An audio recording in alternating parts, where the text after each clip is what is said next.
Yo, yo, yo. What's up, everybody? Good morning, good morning. What it do? Oh, man, how about the Rangers and Devils game last night, dude? Blowout. Crazy, man. I know we'll be talking to Kayla about it today, yeah. But we've got some oh, and the Star Series kicks off tonight too. That's the big thing. My team gets to finally get back to business tonight. Business. We got the starting of Shadows Over Loathing today, man. So that'll be fun. Kick off some nice little chill slapstick kind of comedy RPG stuff today. That'll be fun. Fun to check out Shadows also, since we've already played West of Loathing a while back and get a taste of what Shadows has to give us. And big shout out to our buddy Tinwin for the gift of the game, man. You know, I had planned on grabbing it at some point, playing it. I just wasn't sure exactly when. But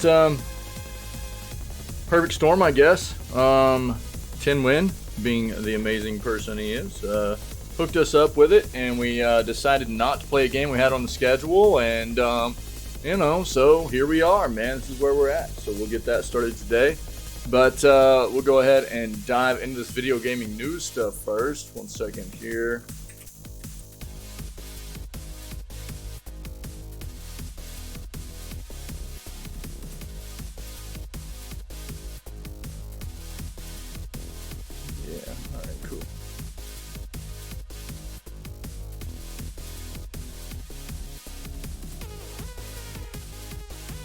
Nice. Alright, solid. Check it out, man. This is what we're listening to this morning. Got that Crypt of the Necrodancer vibes popping off. Yeah, so it's a if you're not familiar, it's a adventure RPG, but it's a rhythm-based game, and it's renowned for being very, very good. So if you're into rhythm-based games, I highly recommend checking it out. And it's got a really cool soundtrack, man, all the way around. You get, I know on Steam at least, you get a ton of songs. It's a huge soundtrack. The bass soundtrack, and then you get all these like remixes, synthwave cuts, chopped up versions of the song. It's a ton of music, man. So go check it out. All right.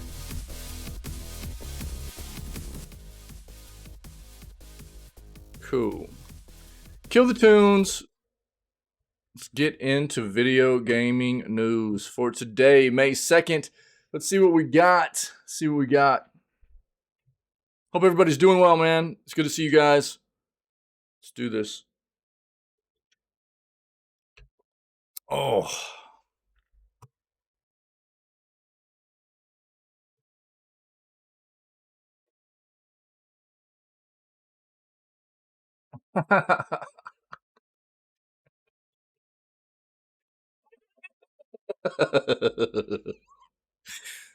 Dude, I mean, this sucks, dude. This sucks. But I mean, I can't help but laugh too. So today's when Redfall releases. I mean, is it already out all the way across all platforms? So this is why I'm laughing. Okay, Redfall review in progress. This is from PC Gamer. Redfall review in progress. It's not great, folks. I mean, I've been saying this for a while. Even before the latest kind of news that came out from this game that's been getting a lot of criticism, the 30 frame lock stuff and the host only progression stuff, the game didn't look that good to me.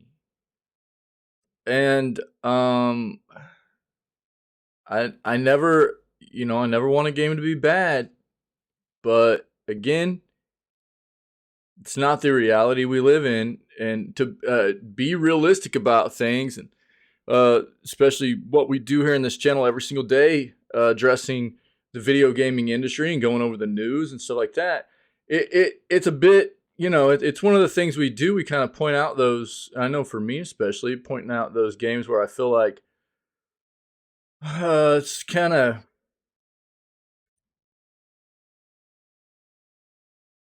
the games that get real marketed heavily, You know, of course, those are the ones that are going to stand out. You know, the ones that get marketed very heavily, and I think the big thing on that side of the gaming industry is it's one of the reasons we focus on those is because they're thrown in our faces. You know, they want to market those up, but we've been bitten so many times in the past with games like this where they market them up, but they don't follow through, whether it be performance wise or content wise, whatever the case may be. They just don't follow through with what they're hyped up to be. So I didn't think Redfall ever really looked that great to me. Um, in the first place, and then all the news that came out here recently too. That made me really, really worried about that game. And yeah, today's the day we're gonna start seeing a lot of stuff about Redfall. So we'll see what PC Gamer's saying. It's not looking good so far, I guess. Yeah, I was just talking about that, Wick. What's up, dude? Yeah, dude. They just like I don't know. The Rangers didn't show up, did they? Dude. So I was saying Kayla's gonna be really happy today. I'm calling it right now, dude. My team and Kayla's team in the finals. Stars and Devils in the finals, dude. Let's go. Of course, Stars will win, but you know, dude, what's up?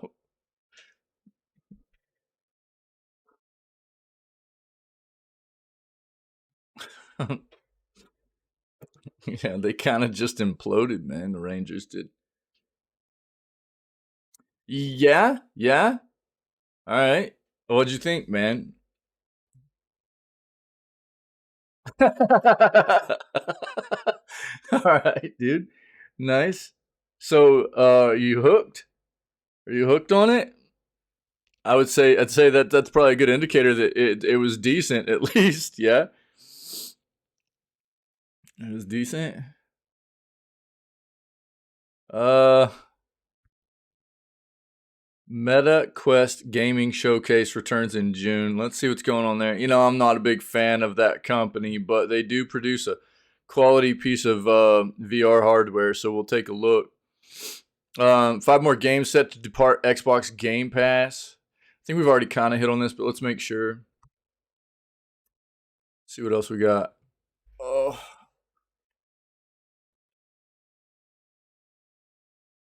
Mm-hmm, mm-hmm, mm-hmm, mm-hmm, mm-hmm, mm-hmm, mm-hmm.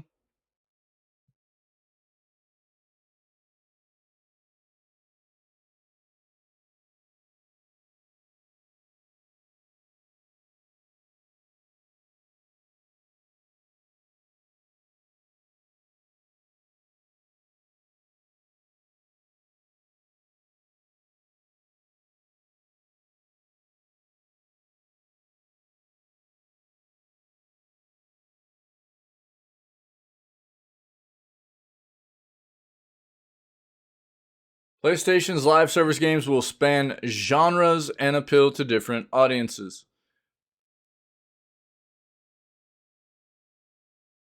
Good. It should. They should. I mean, yeah, PlayStation's been talking about how they're bringing a bunch of live service games to their platform. It would be kind of dumb to have every single one of them in the same genre, wouldn't it? So, I don't know. Yeah, good for them. I mean, that makes sense. Fishing horror game Dredge is getting a photo mode and paid expansion this year.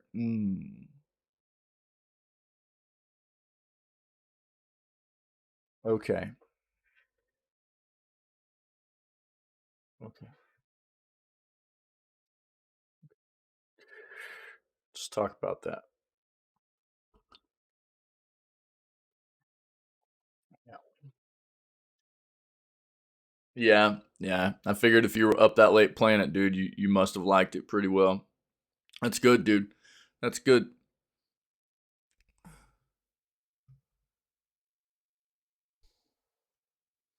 Games are too expensive these days for everyone. Yeah. Yeah. Yeah. Games. Okay. Well, I'm gonna pull this up. We'll talk about it. This is something that we have talked about time and time and time again. One of the biggest hurdles I think for most people in gaming is price. You know, but it just keeps going up, and it's an issue. It's an issue. Keeps going up because developers think they need to keep. I mean, we've broken the $1 billion threshold on budgets for AAA games at this point, but what's the point in that if the games aren't even worth a crap, you know? There's some things in the game that don't make sense. Oh, really? Well, that's good. Okay. But it doesn't affect quality of the game. Okay. Right on. Maybe they'll get that sorted in the future though. Maybe. All right. Cool, man. Solid. Good to know, man. Does it seem like something you're going to get a good amount of game time out of?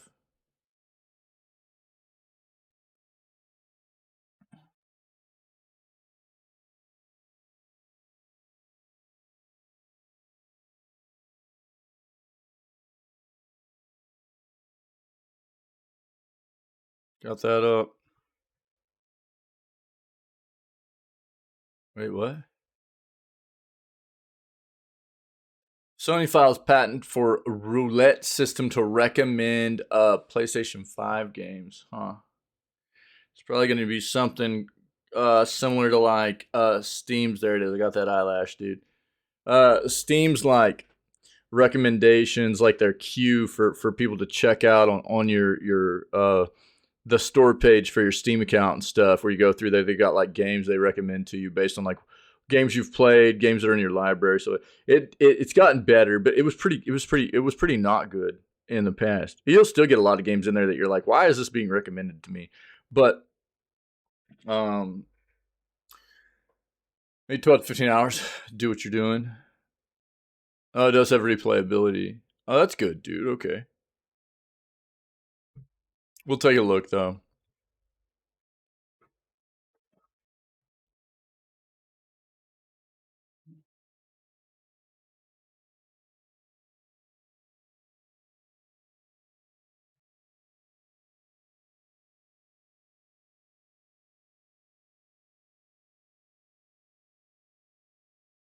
One week to claim these games for PS Plus.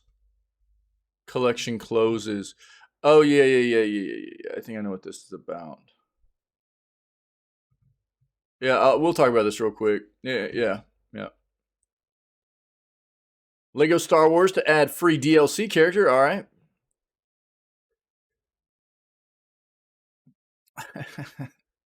Huh.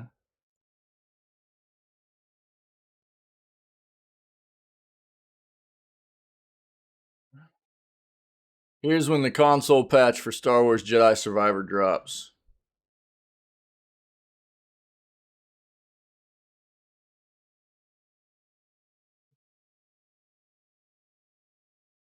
Take a look. We'll take a look.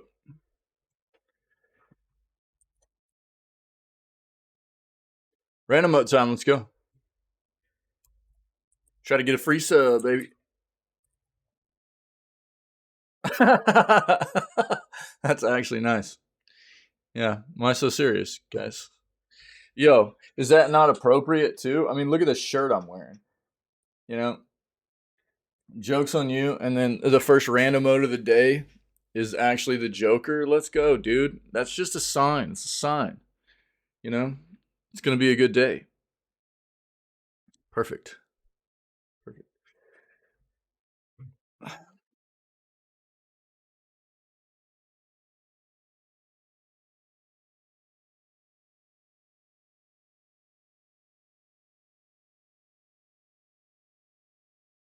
Yeah, we've already kind of read it. I'm not going to dive in. We've already read about the fact that there's some other video games coming to us within the Pathfinder universe, and they're not Owlcat games. So these are not games being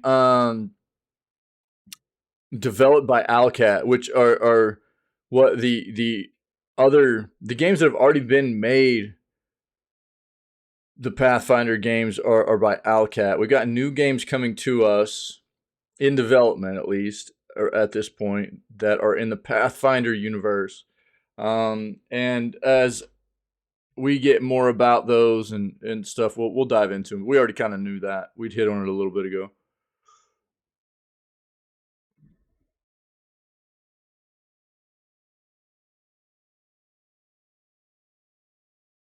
Looks like Rocket League is doing a Star Wars collaboration.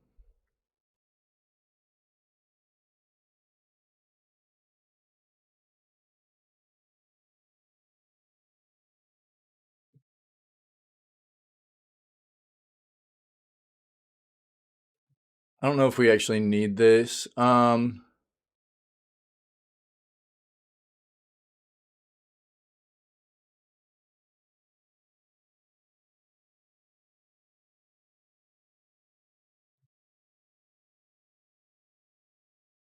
We'll put them together. That's fine. Let's just let's get all this PlayStation stuff together. How about that? All right, cool.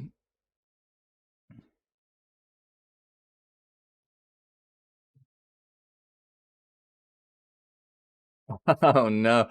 All right, another Redfall review scores sucking the life out of a game. Uh,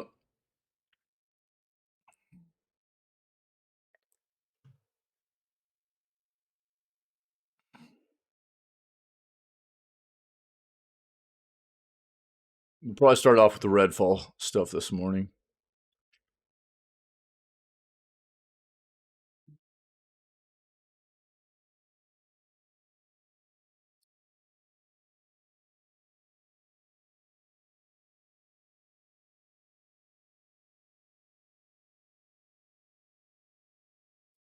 EA and Ubisoft vets found Moon Rover Games, huh?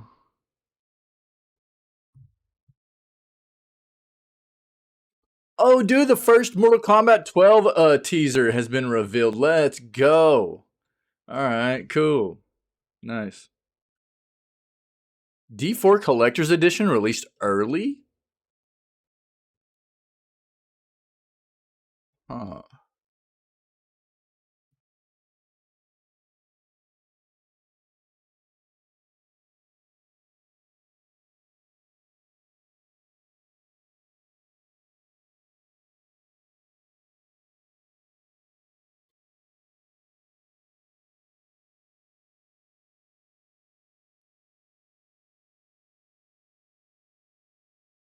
Oh no. Legend of Zelda Tears of the Kingdom might have leaked.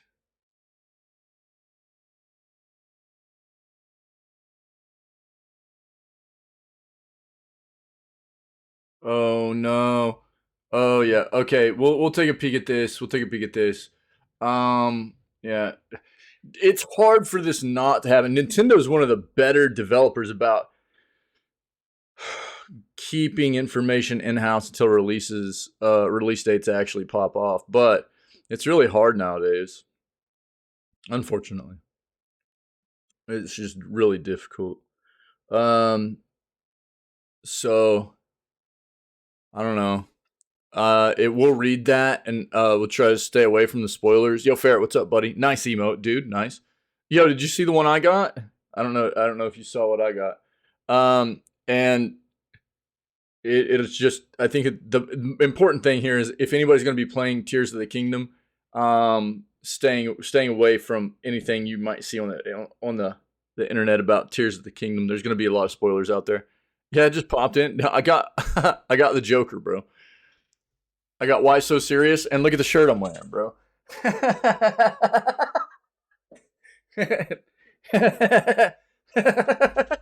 I was like, dude, it's perfect. It's gonna be a good day. Disney Dreamlight Valley reveals new item for Update 5. Wasn't that perfect? Yeah. What's up, man? How'd all the archery stuff go this weekend? I don't think I got to ask you that, man. Everything go good?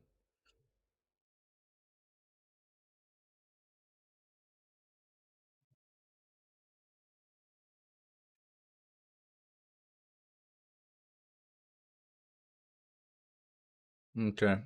That's a good amount of content for us to check out. Weekly. Oh, just weekly practice. Tourney coming in a couple weeks. All right, solid, man. Nice. All right, cool. Good deal. Yeah, so let's start diving in here. Redfall reviews are popping off, guys. And the first day, this was the first thing we saw this morning. Main page for gaming news to begin with was Redfall review in progress. It's not great. It's kind of what I expected. It's kind of what I've been saying the entire time that since Redfall's really been announced and started being marketed, it just hasn't looked like something fantastic to me.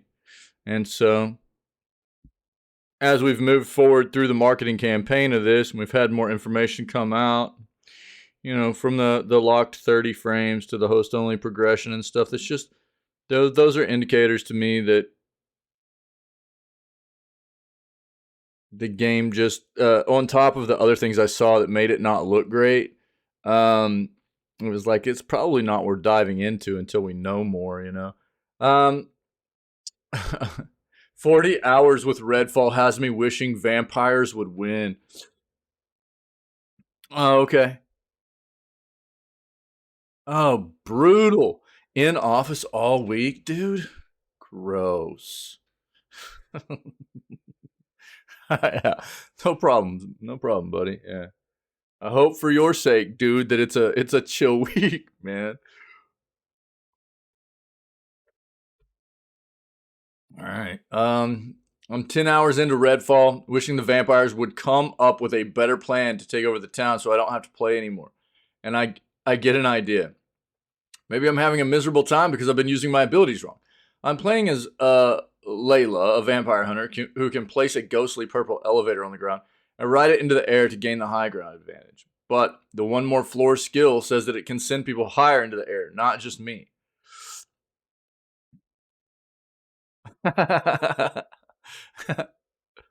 Being in class does make it a little chill. That's good. Yeah, yeah. Yeah. Good, man. If Redfall truly has the DNA of an arcane immersive sim, like the Clockwork Worlds of Prey and Dishonored, then surely everything in this town plays by the same rules. It doesn't take long to find a vampire test subject floating over a sidewalk, because zombies constantly respawn in Redfall, as if I'm having no effect on the town. It's weird. I take some shots at it. It starts running for me. I drop my elevator between us and adjust my aim to skeet shoot this vamp out of the sky. The vampire casually phases through the elevator like it doesn't even exist. The human cultists run through it too. This is not the immersive sim I'd hoped for. And I'm afraid it's not much of a co-op FPS or RPG either. Redfall lets me down regardless of the genre expectations I bring. A co-op FPS like Left 4 Dead. There aren't enough enemies or enemy types and the world is big and empty. Oh no. A single-player Fallout-style RPG. Every gun feels the same. Half of the skill tree is useless for single-player. A survival horror FPS. Redfall's vampires aren't all that scary or dangerous, just loud and annoying. A hero-based FPS. Abilities have long cooldowns and don't meaningfully interact with the world or enemies. A story-focused FPS. The science gone wrong narrative is presented like an audiobook because Redfall's characters are barely characters. Redfall is exactly... Stop it, man. Redfall is exactly what I worried it would be. A lifeless multiplayer shooter without any of the playful systemic creativity of a single-player arcane game. After around 40 hours with it, I'm not sure I'd even recommend it to Game Pass subscribers. 77 gigs is a big download for an FPS this bland. After choosing one of 4 heroes, you wake up in the boat you were meant to escape on before the vampire gods peel back the ocean surrounding Redfall. Waves of water curl over the boat as you search around for supplies and start to piece together what's going on. It's an eerie, visually striking opening sequence that I wish the shooter did more often. Eventually you escape and clear out the local fire station, joining a group of survivors hoping to rebuild what they can and escape. Many of these characters have names, and yet none of them have much to say or seem to recognize you. You accept a mission from a glowing video gamey table and step outside. Town of Redfall may be one of the emptiest open worlds I've ever seen, but it does have exquisite autumnal vibes. I've spent long stretches of time running back and forth admiring the kind of neighborhood I wish I would have loved to trick-or-treat in as a kid. The perfect cozy little town to set a vampire story in. But when you look a little closer, you realize how much of the town feels like what an AI would spit out if you prompted it with open world immersive sim. Every human enemy in Redfall has helpfully gathered around the most explosive object they could find. The town is littered with so many gas tanks, oil spills, and propane tanks, I'm not sure the vampires are its biggest problem. If this had the zany tone of Borderlands, where blowing up stupid enemies was the entire point, I wouldn't mind. But Redfall's dramatic text logs and side quests are about the horror of the townspeople's friends and family being turned into immortal monsters. Reading these notes and letters while combing through the town for loot and XP as your character quips about how adept they are confuses Redfall's tone. It's like if you dropped an Overwatch hero into Netflix's Midnight Mass. Characters ask you to return mementos from their loved ones, and you go out and slaughter them, hoping they'll drop a rare shotgun. There are brief moments where the narrative and the environmental design coalesce, give you the kind of strange and haunting spaces that Arcane is known for. One mission sent my co-op partner and I into the House of Hollow Man, the progenitor of the vampire plague, and the annoying voice yelling out of TV speakers and radios for the first half of your journey. Redfall frequently shoves you inside of pitch black houses and basements with only a flashlight to lead your way. We crouch walk through this entire abandoned home until we turn a corner into a room that, much like the ocean in the opening, had been frozen in time.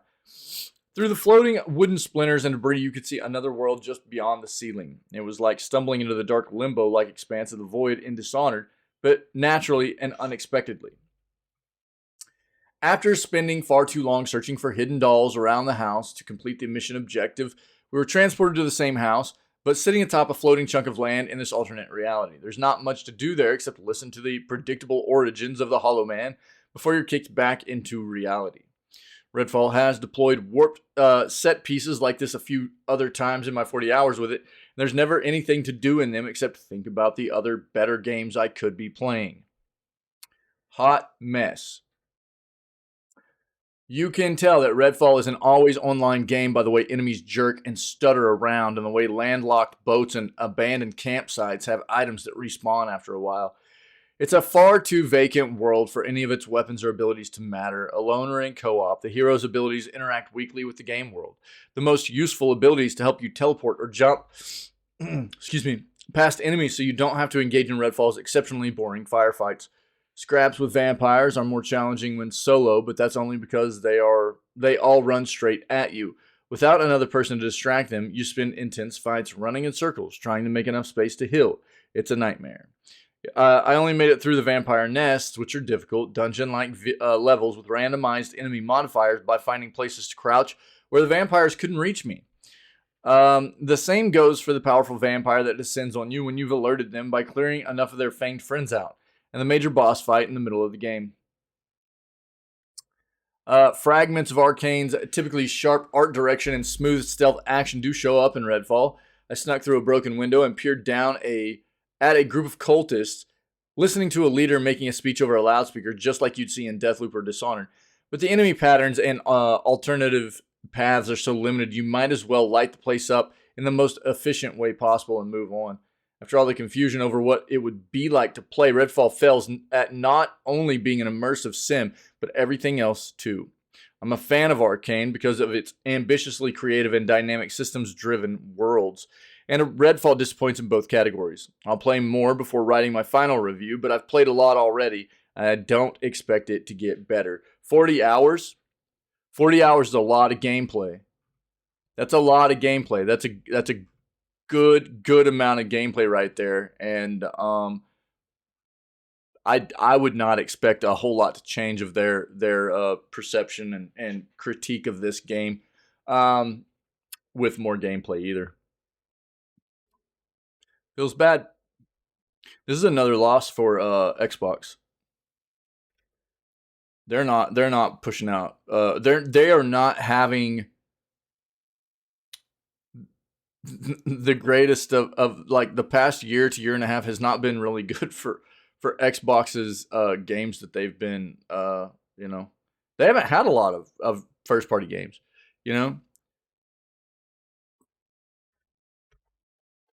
and the ones they have been hyping up, they've gotten delayed. Redfall, Starfield. Dude, this is if this is the majority consensus here, and I do believe it will be. I really didn't ever see anything about Redfall, and not that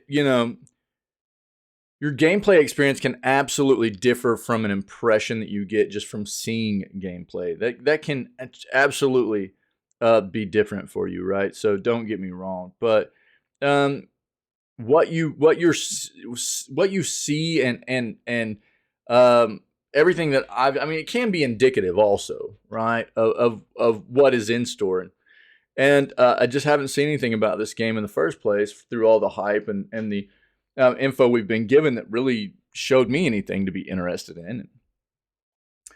Um, Xbox is really going to need Starfield to do very, very, very well. If this is the way that most people are going to be looking at this game, this is how they're going to be feeling about what Redfall's bringing to the table. Xbox terribly, desperately needs Starfield to be very, very good. If you want more out of that here, Redfall review scores sucking the life out of a game. A lot of players were looking forward to Redfall. Who wouldn't? The developer behind Arcane already has a good track record. However, if the first impressions are anything to go by, as well as the gameplay videos people have seen, it would seem the game isn't as good as people are expecting it to be. Is this game worth getting, or is it something you should pass on? Here's what critics have to say about Redfall, including their reviews and scores. Right now, it's got a 62 to a 64 on Metacritic. It released today on Xbox Series X, S, Game Pass, and PC. Metacritic aggregated reviews for all the platforms the game is available in. As of this article, there are 46 reviews for the game, with 28 of them reviewing the Xbox Series X version of the game. Out of these 46 reviews, 11 are positive, 26 are mixed, and 9 are negative, with the highest score being 90 and the lowest 40. Again, you're always going to kind of cut the top few and the bottom few out, and then that's where you're going to get the best look at what you're probably going to experience there. That's at least what I tend to do. You're going to maybe remove the worst few scores and the highest few scores, and then take the meat of it. Ash Martinez from We Got This Covered gave the game a score of 90. According to her, Redfall amazes with its rich, beautiful open worlds, a multitude of weapons, a wide variety of enemies to square off against. Also mentioned that players won't regret staking their claim on Arcane's latest masterpiece.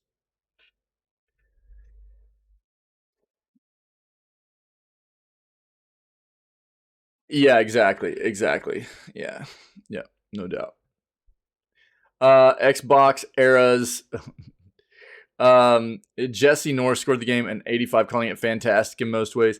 He said the game was fun, solo, and ridiculously so in co-op. Did mention the game had a few baffling design decisions around its co-op implementation. Some frustrating technical issues hold it back. According to him, with a little post-launch support, Redfall is going to be something special. Closed it by saying Redfall may end up being Arcane's worst reviewed title ever, but it's going to be their most successful. I don't know.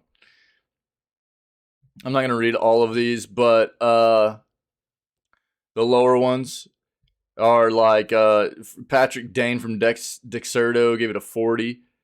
Whiffed wildly. Game performs awfully, at least on PC. Even when running at best, it feels like a jumbled, disjointed exercise in compromised ideas. Noisy Pixels, Azario Lopez gave the game a 40, calling the game an anomaly because a game with this good of a team behind can't possibly be this bad, and yet it is. Though the game had drips of loot, shooter, RPG, and multiplayer elements, none of them worked together, delivering a messy and almost incomprehensible experience. However, he did mention that gunplay and exploration stay consistently fun, thanks to the satisfaction of taking down enemies and the level design. Okay. Let's just go look at some stuff real quick.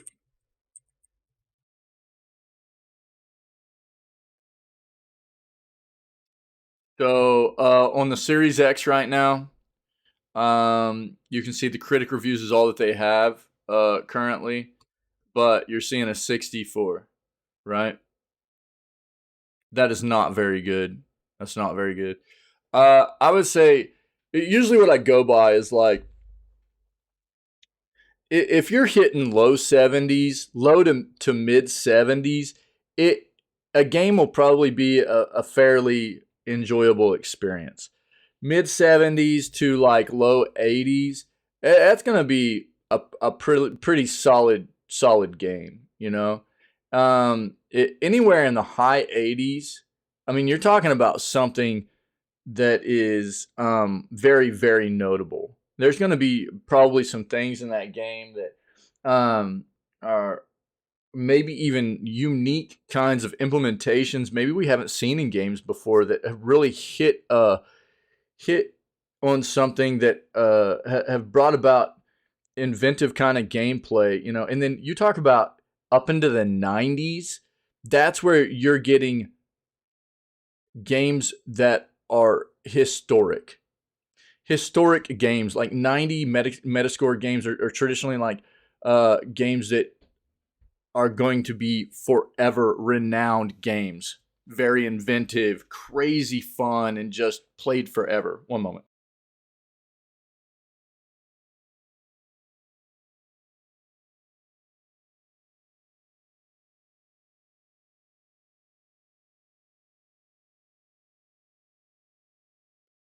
So, um, I mean, obviously, like this could change a little bit. We'll need to see like we'll need to see what user review scores are too. So they're they're not allowing reviews from users until 12 o'clock PST tomorrow. But we'll go take a look at Steam real quick and see if they've already let people put reviews up on there. I'm guessing they have. We'll take a look there. It's not looking very good right now. Let's go take a look at Steam.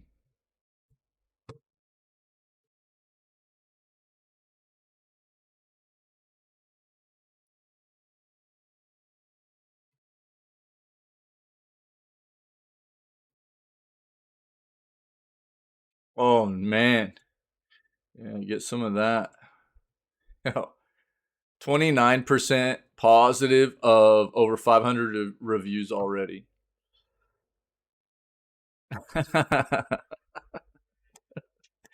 Oh man. Oh no. I mean, dude, how I mean this is what we talk about this all the time. Why do developers think they can charge $70 for games like this? Yo, I just published a clip from yesterday's news segment talking about um, like Tango. You know, we talk about all these AAA devs charging $70 for games that oh yeah, dude. Yeah. Look, man. For the base edition, $100 if you want the bite back. Bro, this is standard. I know it's surprising, but this is AAA standard now. $70. This is where it's all at, dude. You know, it's like this is just we shouldn't be surprised anymore, you know? I know it still is, but we really shouldn't be surprised anymore at games being $70 a pop. This is the norm. This is what they've done to us, man. And again, this is what we keep talking about, though. Why did they need to raise the price of games? They didn't in the first place. Let's be honest.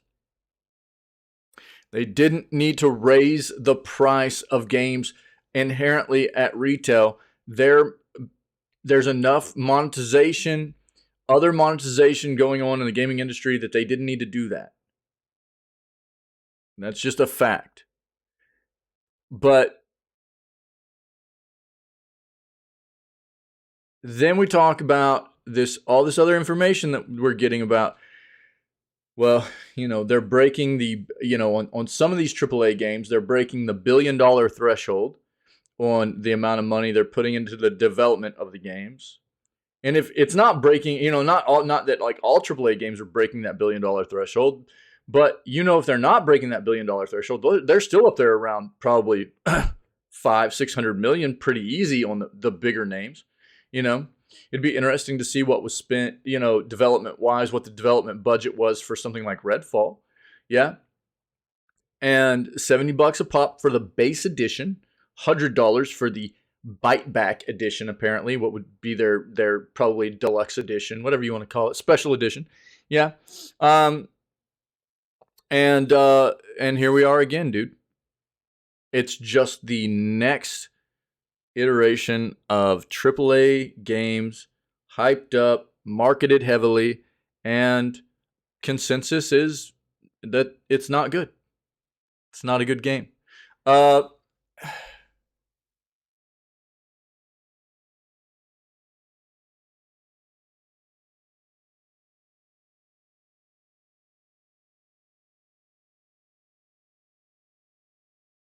Controls are clunky, graphics are average, world is empty. We're starting to see a trend here. World is empty.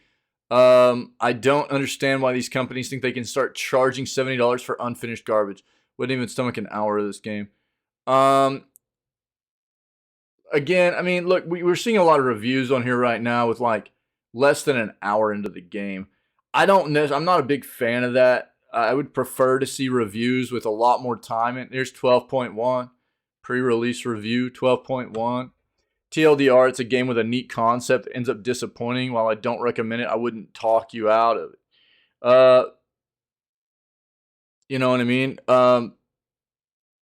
Yeah, there you go, Ferret. Yeah, yeah. Bite Back Edition or just Bites Edition. Yeah, yeah.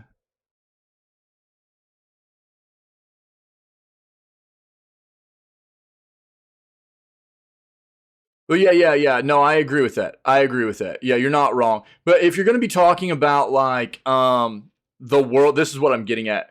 Like this first review, they've got not even an hour into the game. The world is empty. Dude, sorry, but like that kind of if you're talking about performance issues, cool. Performance issues, I'll accept that. But if you're talking about something like the world is empty and you don't even have an hour in the game, I'm not going to put any stock in that. Okay? Um if you're talking about content of the game, what the game's bringing to the table content wise, you need to have more time in the game to be trying to influence people's decision in a review. All right, that's not fair. That's not fair. So, that's just you can't do that, man. Now, if you got like I would even like even something just like 5 to 10 hours or something. I'd be more willing to accept it. Like, yeah, you've got a little chunk of time in there now where you can tell that the game's probably feeling pretty lackluster for an open world game. You know what I mean? Where it just feels bland and not worth searching. Searching out the world and stuff. But um, a CPU fall, another strong contender for worst PC port of the year. Boring, bland, kind of non-existent story, bad fighting, gunplay system. Can't believe the same studio who made Dishonored franchise made this game. There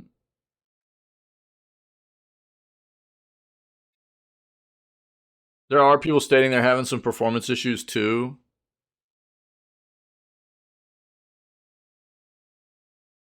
Recommended. I've played worse. I've played better. If I could leave a neutral review, I would. Game is okay, but needs work.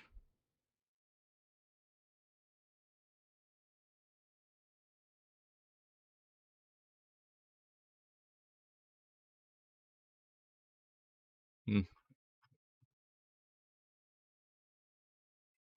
Um, I don't know. I don't know performance wise. That's what I'm saying. Like on Metacritic right now, you can't even see. They're not letting you leave review scores. This is the Xbox Metascore. This is the meta page for Xbox Series X, and you can't leave reviews as a user until tomorrow at 12 PST. So I don't even know yet. I don't know. I mean, we'll do a search real quick and see if we can find it. But PC, what's the Metascore on PC? Metascore on PC is even lower.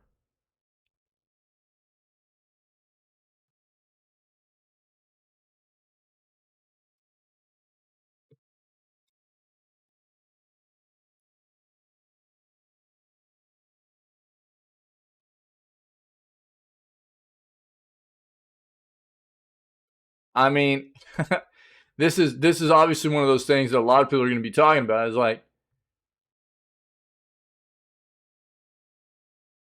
out the gate, a lot of people are already just real critical because it's locked at 30 frames.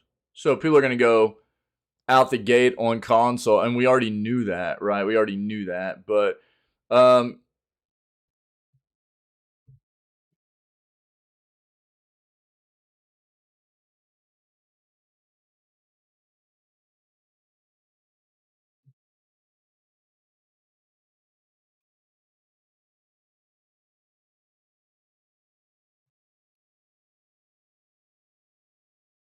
as much criticism as they received whenever that was announced by them, that on consoles it would be locked at 30 frames. Now that it's dropped, it's just going to ramp up big time. Now that people are playing the game too.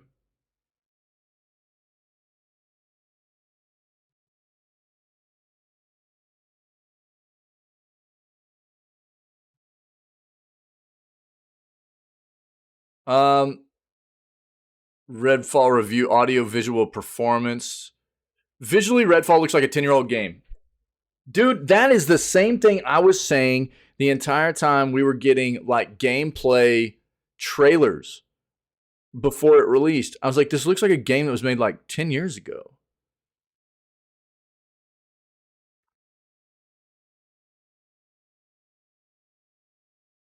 While the developers were like kept like it was like they were trying to they kept stating how detailed it was.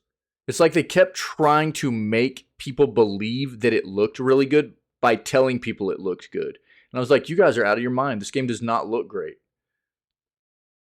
Coming from somebody that doesn't put a whole lot of stock in that kind of thing, you know, I enjoy a lot of different games and a lot of different kinds of art styles and graphical, you know what I mean? Like I'm not one of those people that's like a game has to look crazy good for me to enjoy it. I'm much more worried about gameplay, polish, than I am how visually striking the game is. But whenever it was weird to me, the developers and everybody for the game, like promoting it, were like talking about how detailed and how good it looked. And I'm going, this game looks like it was made like 10 years ago.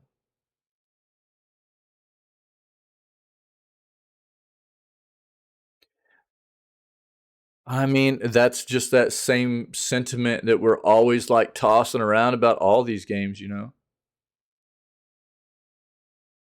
Yeah, it's like what I mean, we can speculate all day long about all these different games, and they're all. I kind of hit on that here recently too. We could speculate all day long. I think, some of these games, it's gonna be a mix of a lot of those things. Whatever the case is, what it comes down to is that these are businesses that, in some form or fashion, have failed in their project development cycle.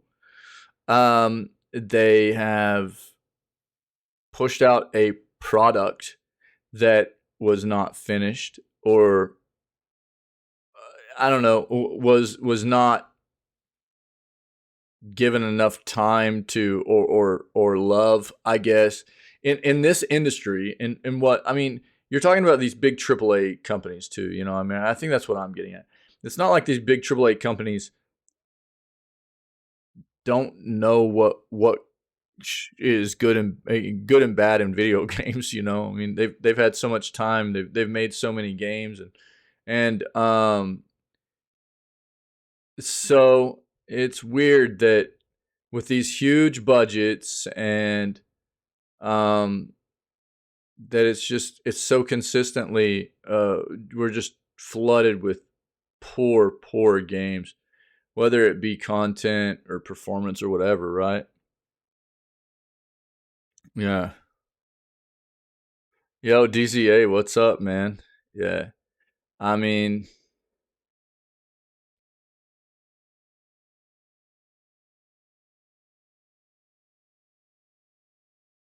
I don't I don't know.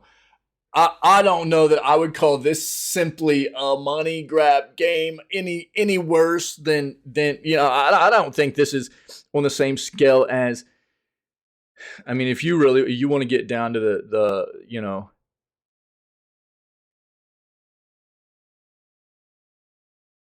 I don't think that, because I mean, this game, it's not like this game is like riddled with monetization, right? As far as I understand.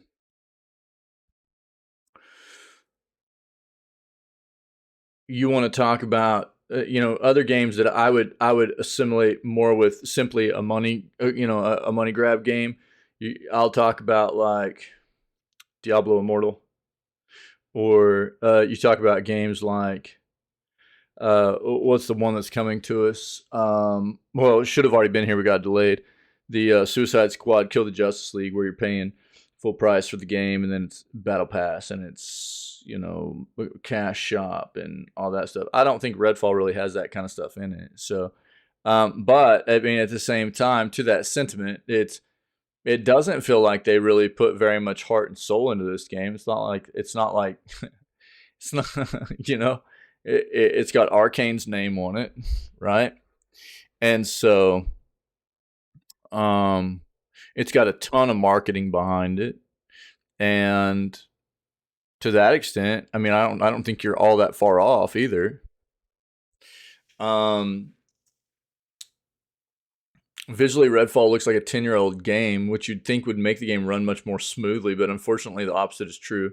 Had massive performance issues playing this game on PC on my Corsair i182 system. Features a 2080 Ti GPU and an i9-9920X CPU. At 1440p on medium settings, I could not hold a stable 60 frames for most of the game, and in some places, mostly on the same map, it even dropped single digits for many seconds at a time.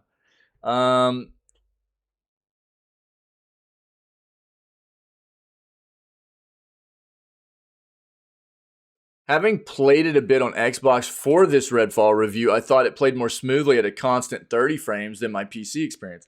Just that it was 30 frames, which is rough to play an entire playthrough on. Do have concerns about the second half of the game, though, as this is where the worst offenders were on PC. Did not get that far on Xbox to confirm whether this was the case. Yeah. So,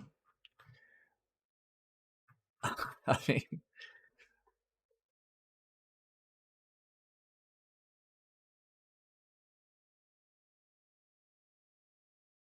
oh yeah, DZ. I mean that dude. We keep talking about that stuff. So as far that's why I'm saying you're not far off, right? I mean, this is I keep harping about this. I keep talking about this. Keep bringing this up. First of all, $70 should not be the normal price point. It never should have gotten to that point.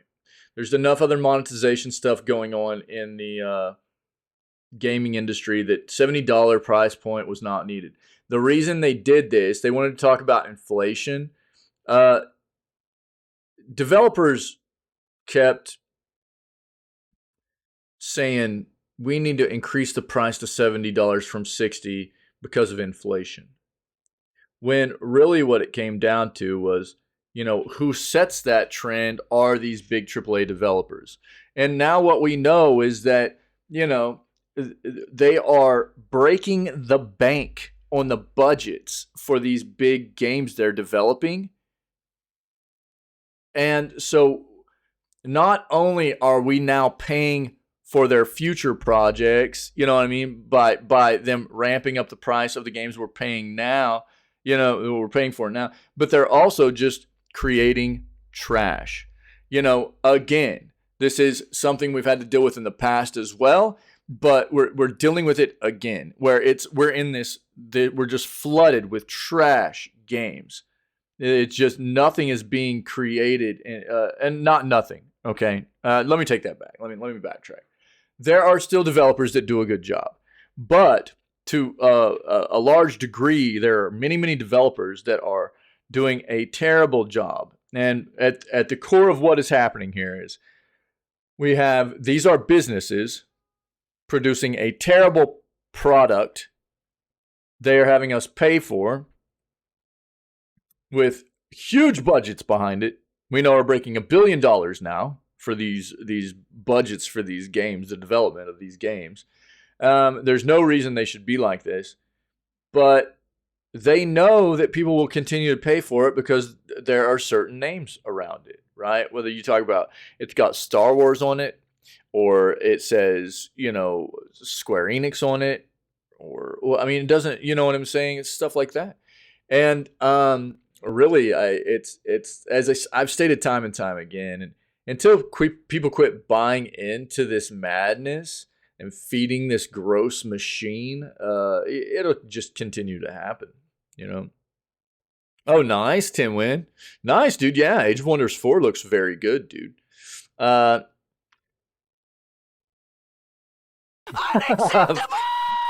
Fair, you're probably right, unfortunately. Yeah, dude. Yeah. Yeah. So, I mean, it's really, really disgusting, dude. It's really gross, and I'm tired of it. I'm absolutely to the point where there are a lot of developers that I just won't play their games anymore. I won't buy it, at least especially on release. I just don't. I won't. I'll just wait. And I actually advise a lot of people too. It's like, if you're interested in this game, I see things in the development process, and I said this about Redfall the whole time. I was really, really skeptical about this. Content-wise, it wasn't as much of, obviously the performance thing we knew was going to be an issue because, and this is what I'll say, they were talking about how this game was going to be okay above 30 frames on PC, but it was being locked at 30 frames on console. I think that, it was just natural to expect that there might be some performance issues on PC, because why would the game be locked at 30 frames on console but be okay on PC to be above that? What's going on there in that development process where they can't hit above 30 frames on? It's not like the Xbox Series X is like bad hardware, So it's a little bit weird. It's a little bit concerning, and to see that there might be some people having some performance issues even outside of just how people feel like the content in this game is fairly lackluster. I'm not real surprised that there might be some performance issues on PC, considering that they felt the need to just go ahead and push the game out at a 30 frame cap on console. So, I don't know. I'm not surprised here. This is the first thing I saw this morning starting the news segment up, and I couldn't help but just laugh because it was so expected by me. And I've seen a lot of other people that are like hyped about this game and everything. But I mean, this is like one of the worst things that the gaming industry does to people. They're so good about hyping stuff up, right? And I think the thing that sucks is that quite often on a lot of platforms, you buy into a game, and at the core of what it comes down to, you're spending a lot of money on a product from a company. But that company, if that product is faulty, and if that product does not meet expectations, you should be able to get your money back for that product. And quite often that's not the case, right? In the gaming industry. And I'll stand by that. I feel like a lot of times people feel cheated and they feel stolen from, and it's because of that fact. I don't feel like developers should be able to get away with that. I feel like if somebody feels like, if a game is renowned, if everybody knows that, like, after the game comes out, people have bought into the game and it's like, oh my god, it's riddled with issues, it's not following through with, people should be able to get refunds for it. That's how I feel about it. It's really, really gross. It's not fair. It's not fair to us as the consumer to have to deal with that kind of thing and just go, oh well, there went all that money for a piece of crap that we were told was going to be good. That's not fair. All right, let's move on. Yeah, Age of Wonders 4, dude, looks really cool. It looks really cool. So I'm guessing, Tim, when you're gonna be jamming out on that whenever it drops, dude. You're gonna have to update me on how you feel about the game, man. I know you probably would anyways, but word, man, cool, nice. Yeah, the game looks really really neat. Um, we'll continue to pay attention to this and see what's going on with Redfall.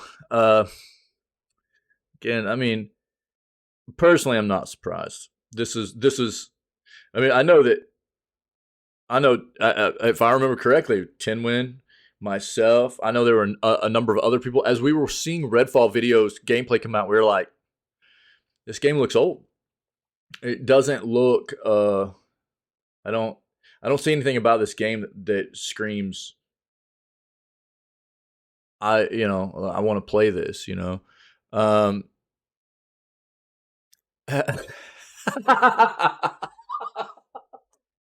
yeah, yeah, dude. I mean, the memes are going to be in full effect, right? I think that's the thing. The memes are going to be in full effect at this point. Um, with the name changes, no doubt. All right, let's go ahead and move on here. Red fell. There it is. Perfect, dude. Perfect. Yeah, yeah. Again, I mean, I never want a game to be bad, but it was kind of obvious to me, anyways, that I didn't expect this game to be. I felt like if anything, it was going to be like mediocre at best, and it's not it's not hitting that best. It doesn't look like, right. So at this point, Xbox really, really, really, really, really, really needs Starfield to do well. They need that game to be good, really good. They haven't had a great game, like first party proprietary title in a long time now, and Redfall was being hyped up as one. So, um, well, I'm not talking about. You know, I think that outside of even just numbers, you know what I mean? I do think it will do well numbers wise, but I think that content wise and performance wise and everything, the game needs to be solid, all the way around. Yeah, exactly. That's yeah. Dude, I talked about that yesterday, Timlin. I talked about that yesterday because we're already seeing where modders are fixing Jedi Survivor, and it's so amazing that we have so many great people in the gaming community that are good at modding and are willing to devote the time to fixing games. But it's horrible. It's also a really bad thing because it makes a lot of developers feel like they're off the hook for fixing the game themselves. I've seen it happen time and time again where a game just doesn't get fixed because they're like it's like the developer sees that modders fixed it and they're like, "Oh, well, we don't need to really touch it anymore then." And that sucks. That's not fair. Um, it's literally why I still haven't played Final Fantasy VII Remake Integrate. Square never fixed that game. It was modders. The modding community fixed that game for PC. And shout out to the modding community. That's amazing, dude. And I appreciate the crap out of that. But I'm not going to pay money for that game and feed the Square Enix, beast for not doing their job. It's gross, man. Are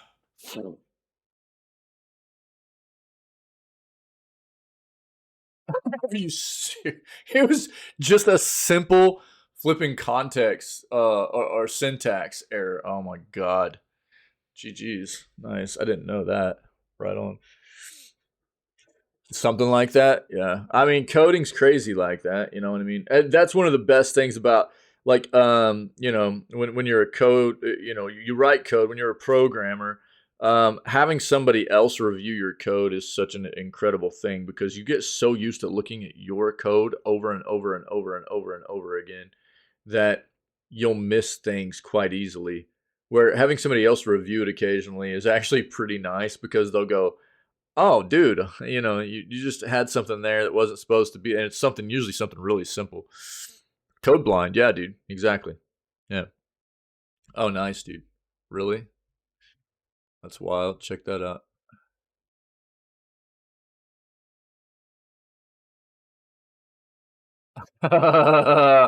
Oh, sick, dude. Yeah, I'll read about that real quick. Thanks, buddy. Yeah, cool. Nice.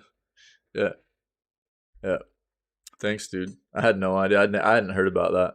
That's cool. Bring it up. Disney Dreamlight Valley reveals new item for Update 5. The fifth update for Disney Dreamlight Valley has not been dated just yet, but according to the game's roadmap, it should be arriving in early summer.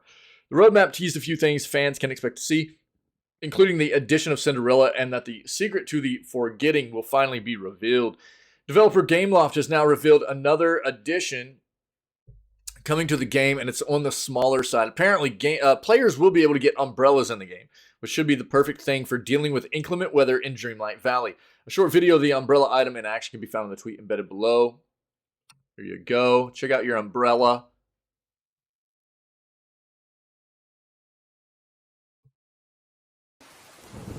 Oh my gosh, look at that fashion, baby.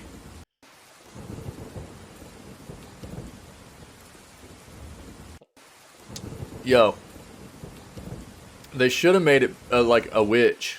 They should have made it a witch. Running around with, you know what I mean? That would have been good. Gameloft's major updates for Disney Dreamlight Valley have been coming at a pretty steady pace for every other month, with Update 2 dropping in December, Update 3 in February, and Update 4 in April. If that pace continues, we can likely expect Update 5 sometime in early June, which would fit the early summer framing. However, fans will just have to keep waiting patiently until Gameloft makes some kind of announcement. Update 5 is actually the final one featured in the game's roadmap. It will be interesting to see where things go from here. Recently, the game's developer gave players a chance to weigh in on future updates, most notably new Disney characters they'd like to see added. One thing fans can expect to see at some point this year is the game's full release Disney Dreamlight Valley remains in early access and is only available to those who purchase a Founders Pack or through Xbox Game Pass. Once the game leaves early access, it will go free to play on all existing platforms, including Xbox, PlayStation, Nintendo Switch, and PC. A lot of Disney fans have been patiently waiting for early access to come to an end, and with 2023 nearly half over, it should happen sooner rather than later. All right. If you need more out of it, I'll throw it in chat for you.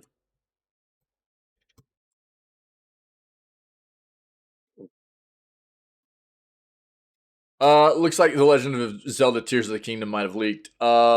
So unfortunate, this happens all the time though. And Nintendo execs might be notorious enforcers when it comes to copyrighted content, but endeavor as they may with a number of harsh security measures, they still couldn't stop The Legend of Zelda Tears of the Kingdom from somehow finding its way onto the internet. Indeed, earlier today, clips and images started circulating online that featured a ton of story and gameplay spoilers for the long-anticipated sequel to Breath of the Wild. What's even more baffling is the fact that these appear to be from an emulator running the game on PC. So perhaps Nintendo should really think more seriously about that hardware upgrade to Switch. Plot details for Tears of the Kingdom had been kept tightly under wraps to this point, but fans of the game should tread online circles extra carefully for the next 2 weeks, lest they inadvertently spoil a major narrative beat for themselves. And sure, The Legend of Zelda isn't a game that necessarily flies by the strength of its intricate story, but that doesn't mean gamers would appreciate giveaways of this kind. Far from it, in fact, yeah. The fandom is out in force trying to take the edge off of concerns, but as one user astutely points out, you should probably implement some measures against spoilers, such as muting The Legend of Zelda keywords on social media platforms like Twitter and YouTube. Yeah. Other folks claim to have received physical copies already, so even if the illegal ROM hadn't posted the game data for use, Tears of the Kingdom spoilers were still inevitable.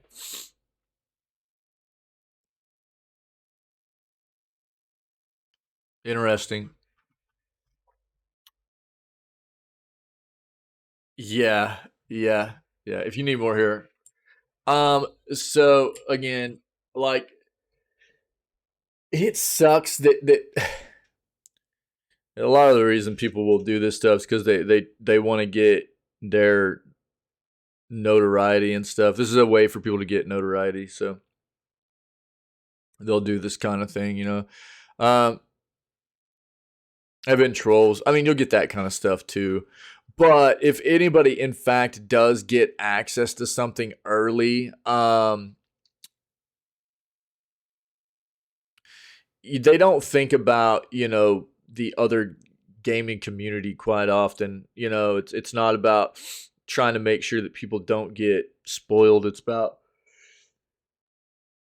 trying to get that notoriety and be in the news and be like it's not about whether or not you're spoiling the game for anybody else. But I'd say just if you're planning on playing this game, stay away from anything that has to do with Tears of the Kingdom for the next couple of weeks.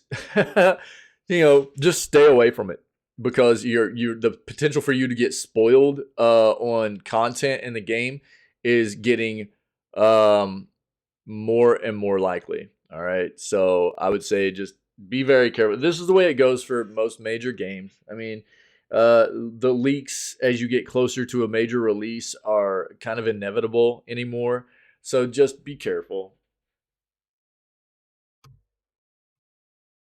Diablo 4 Collector's Edition released early. D4 is still more than a month away from a release, but some fans of the series have been lucky enough to receive the Collector's Edition a bit early.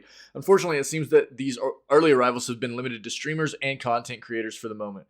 Such was the case for YouTuber Woodio, who shared a video unboxing of the Collector's Edition this past weekend. The box is a big sign on the front that reads "Do not ship before June 1st," but Woodio opened it anyway. Fittingly enough, the video starts with them sitting alongside his young nephew who is wearing a t-shirt that reads "Break the Rules." There's a video. I'm not going to watch it, but you guys can. Fans still on the fence about buying Collector's Edition. The video gives a much closer look at its contents. Notably, it does not contain the game itself, which is likely why Blizzard has no issue sending it out early. Instead, the box contains a Cradle of Creation, a Cult mousepad, cloth map of Sanctuary, pin of the Herodrum, 2 matted fine art prints, and a 300-page art book with a price of just under $100 US. Appropriately, $96.66. Diablo fans will have to decide for themselves if the Collector's Edition is worth it on top of the cost of the game itself. Yeah, there's a Server Slam beta that's set to begin on May 12th.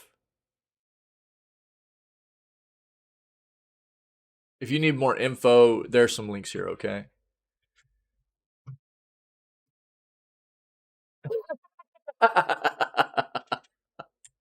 Oh, fair, bro. Yeah, dude. Yeah, yeah.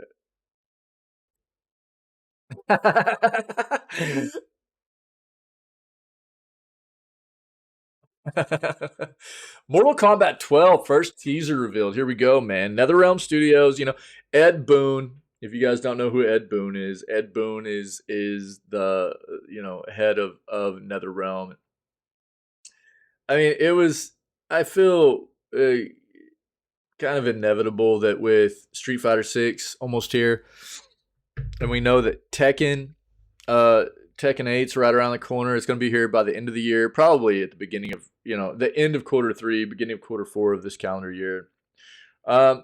One of the other major long-standing fighting games, obviously, is Mortal Kombat, right? So, I think it was pretty safe to say that Mortal Kombat wouldn't be too far behind, too. And we'd gotten some cryptic kind of funny tweets and stuff from Ed Boon over the past few months, just kind of teasing people about Mortal Kombat 12, things like that. So I think most people knew that Mortal Kombat 12 was on its way, but looks like it now MK12 has been officially teased by Chicago-based developer NetherRealm Studios and publisher WB Games after the latter leaked its existence earlier in the year. However, long before the leak, we knew the game was in development thanks to various rumors and reports, all of which have finally come good in an official capacity. No, I haven't. Yo, you can post it if you have a link for it, though, dude. You throw it in Discord, man. As for the teaser, it reveals nothing of supreme consequence, but does seem to tease a potential theme for the game, and in the process, seems to tease the game's story will be connected to Mortal Kombat 11. Below, you can check it out for yourself. The tease comes as part of a larger video celebrating the series' 30th year anniversary, so you need to skip to 148 mark to see the teaser. Nothing but appreciation for our fans over the past 30 years. We're just getting started. Okay.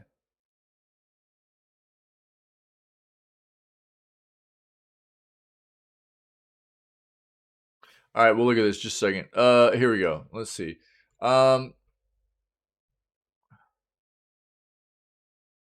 Yeah, okay. Following media includes potentially sensitive content. This is obviously this is Mortal Kombat content we're watching here, and if you don't know what that is, it's very violent. So, just get ready. Thank you for 30 amazing, bloody years of Mortal Kombat. We couldn't have done it without you. You make it possible for us to do what we love every single day. An amazing 30 years. We couldn't have done it without you. I want to thank all the Mortal Kombat fans out there for making it possible for us to have a 30th anniversary. Thanks for 30 years of Mortal Kombat. Thanks, to Timmy. all of our amazing fans across the world. Thank you. Thank you. Thank you, Mortal Kombat fans. 30 years would not be possible without all your support. Thanks for 30 years of Mortal Kombat. We really appreciate you, and cheers to 30 more years. 30 years. 30 years! Thank you for 30 years of Mortal Kombat. Thank you for supporting us for 30 years. Thank you to all of our fans for giving us 30 flawless years of Mortal Kombat. Thank you so much for 30 years of Mortal Kombat. Thanks for 30 years of arcade, console, and mobile gaming. Thank you to all of our fans. We couldn't have made it 30 years without you. Thank you so much, Mortal Kombat community, for supporting us for 30 years. Thanks to everyone for sticking by us all this time. You guys are the best. Thank you, MK fans, for your 30 years of support. I want to give a huge shout out to anyone who's ever had a hand in making Mortal Kombat what it is today. Much love, and thanks again. Thanks for playing with us. Huge thank you for the 30 years of support you've given us. Thank you guys for helping make Mortal Kombat be more than just a dream for the past 30 years. It's coming. It's coming. Get ready. I'd have done it without you. Dude, that arcade was sick. Thank you for 30 amazing and bloody years. Thank you very much. Cheers to all of you. Thank you all so much for 30 amazing years. Thank you for supporting us over the past 30 years, and stay tuned for more exciting things to come. Thank you for 30 years. Thanks for 30 years. Thank you for 30 years. Thanks for 30 years. Thank you, Mortal Kombat fans, for 30 years of amazing support. And we're not quite done yet. Ed Boon.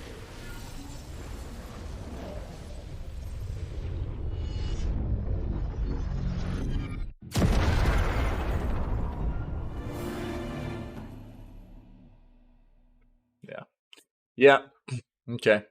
So MK12 is set to be the 12th mainline installment in the long-running fighting game series, as the name suggests, the 28th total release in the series when you consider every single release, whether that be a brand new game or just an addition of an installment that already exists. Yeah. One of the two creators of these series, Ed Boon, remains involved in the series as its creative director, notably the creative director of this latest installment. Meanwhile, John Tobias is no longer involved with the franchise in any capacity. Once very controversial for its extreme violence, Mortal Kombat series is the best-selling fighting game franchise, worldwide, one of the highest-grossing media franchises of all time. Not only does it currently have a very successful video game series, but an emerging movie series and a growing presence in the animated space as well. Yeah. Ever heard of the game Gord? It sounds familiar. I can't picture it in my mind's eye, though, Reject. What's up, dude? How are you, man?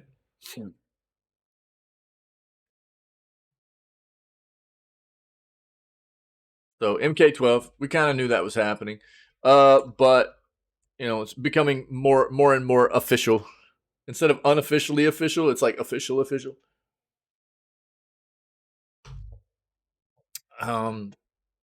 EA and Ubisoft vets found Moon Rover Games teases ambitious co-op action game. Another indie video game development studio has emerged from the woodwork from developers with impressive pedigree, introducing Moon Rover Games, a Stockholm-based studio founded by Electronic Arts and Ubisoft veterans. Their mission to create immersive cooperative games set in richly emergent worlds that encourage players to share their own unique gameplay moments and stories. With a team of lead developers behind titles like Far Cry, Battlefield, The Division, Mirror's Edge, and Crusader Kings, Moon Rover Games is set to release an ambitious cooperative game featuring an original intellectual property. Drawing from their experience developing major franchises, the team aims to create a title that excites players with fresh gameplay and narrative mechanics. While details on the game are scarce, Moon Rover Games is actively hiring and has shared information about its core values on the studio's website. Moon Rover Games is poised to make a splash in the indie game scene, with a team that boasts impressive credentials and a clear vision for creating engaging and cooperative game experiences and it's exciting to imagine what kind of worlds and stories they'll bring to life. We'll be keeping an eye on the studio and eagerly awaiting more updates. There you go. If you want to look into more of Moon Rover games, there you go. Saw a trailer on it, and it seems seemed kind of interesting, at least to me. Okay, Gord, huh? What's it? Is it let's take a look, dude. Let's see if I can pull it up.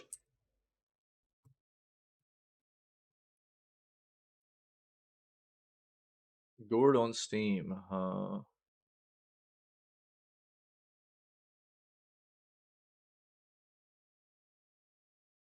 Good game. What is this?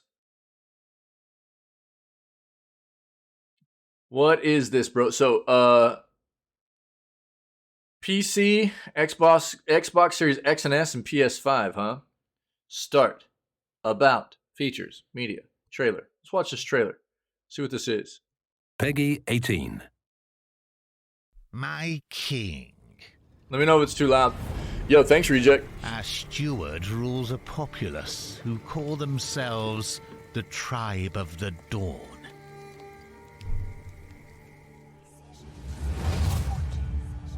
They are primitive people. They gather How'd you find out about this, wood dude? and reeds to build their structures. And use clay and bog iron to improve them.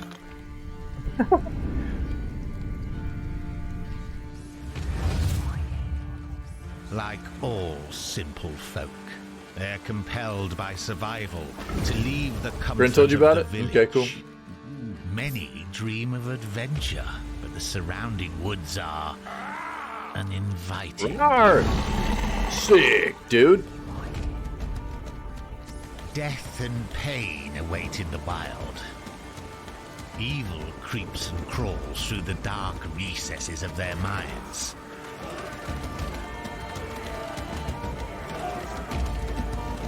Your subjects are only human, and as such, their minds and bodies can be broken. In trying times, the people pray for aid. They have a witch who whispers powerful spells. Yo, Cash, what's up, dude? Blessing the tribes. Yeah, I know, man. Or cursing their foes. We just read an article about how it looks like it's already leaked, man. Apparently there's already been somebody playing it on PC on an emulator. Assistance may not be enough. They can only watch. I don't know if you were already hanging out, but we just went through an article about it. One after another. So apparently there are leaks all over the place right now. You might want to be careful, man. Settlement. Yeah, leaked the emulator. Yep. What do they call it? Interesting. Yeah, it looks cool, man. It looks cool, Reject. Nice. Summer of this year, huh? Okay. I figured you were probably staying away for a little bit, Cash, because of the Islanders getting knocked out, dude. Feels bad, dude. Sorry, man. I know that had to be rough.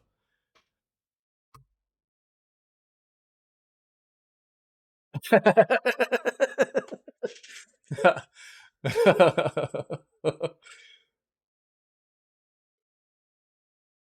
have to buy a new car? Oh no, dude.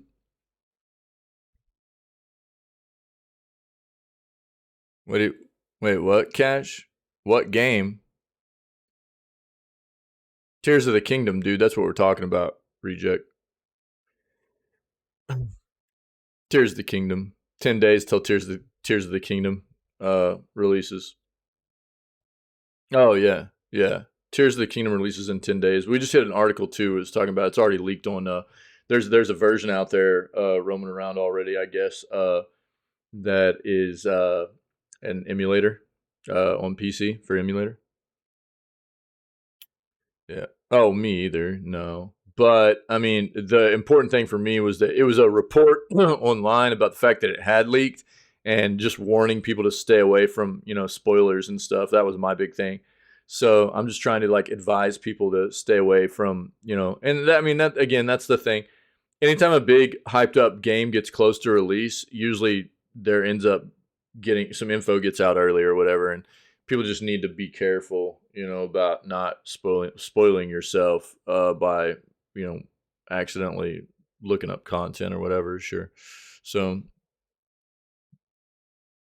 well, yeah. I mean, look, I tell people that kind of stuff all the time.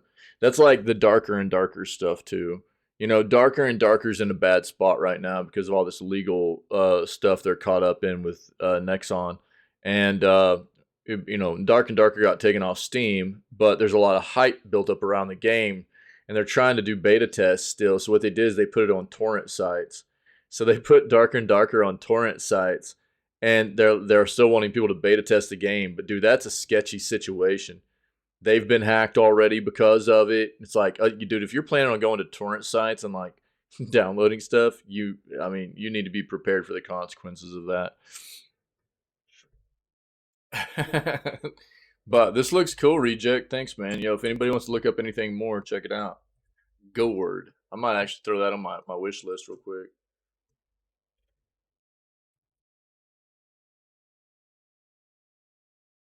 Oh, nice, Cash. Cool.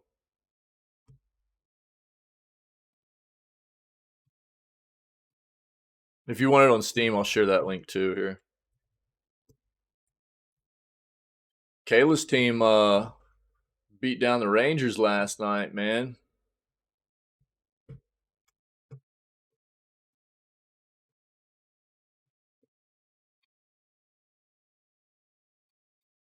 All right, let's keep going. Looks like Rocket League is doing a Star Wars collaboration beginning on May 4th. So 2 days from now, which is May the 4th be with you, right? So Lucasfilm Games and Psyonix have announced a new collaboration that will bring Star Wars themed content to Rocket League for the first time. On May 4th, otherwise known as Star Wars Day, players can boot up the lauded free-to-play sports game and find new skins and customization options inspired by the iconic droids of Star Wars. Check out the trailer below. Here you go.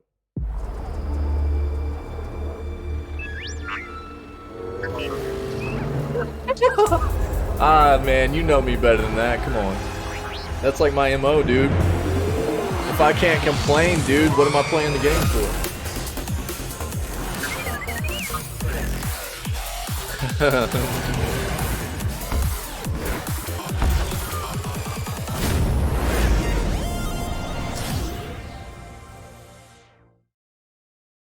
All right.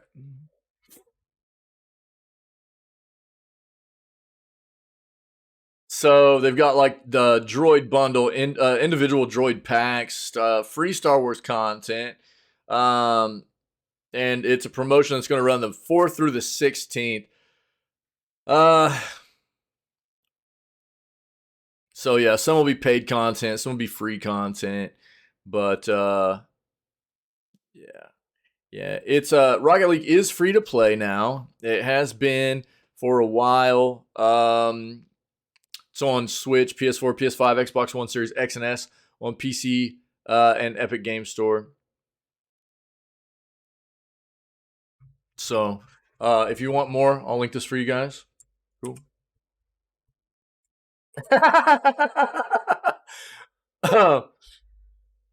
That is something I've never been able to say.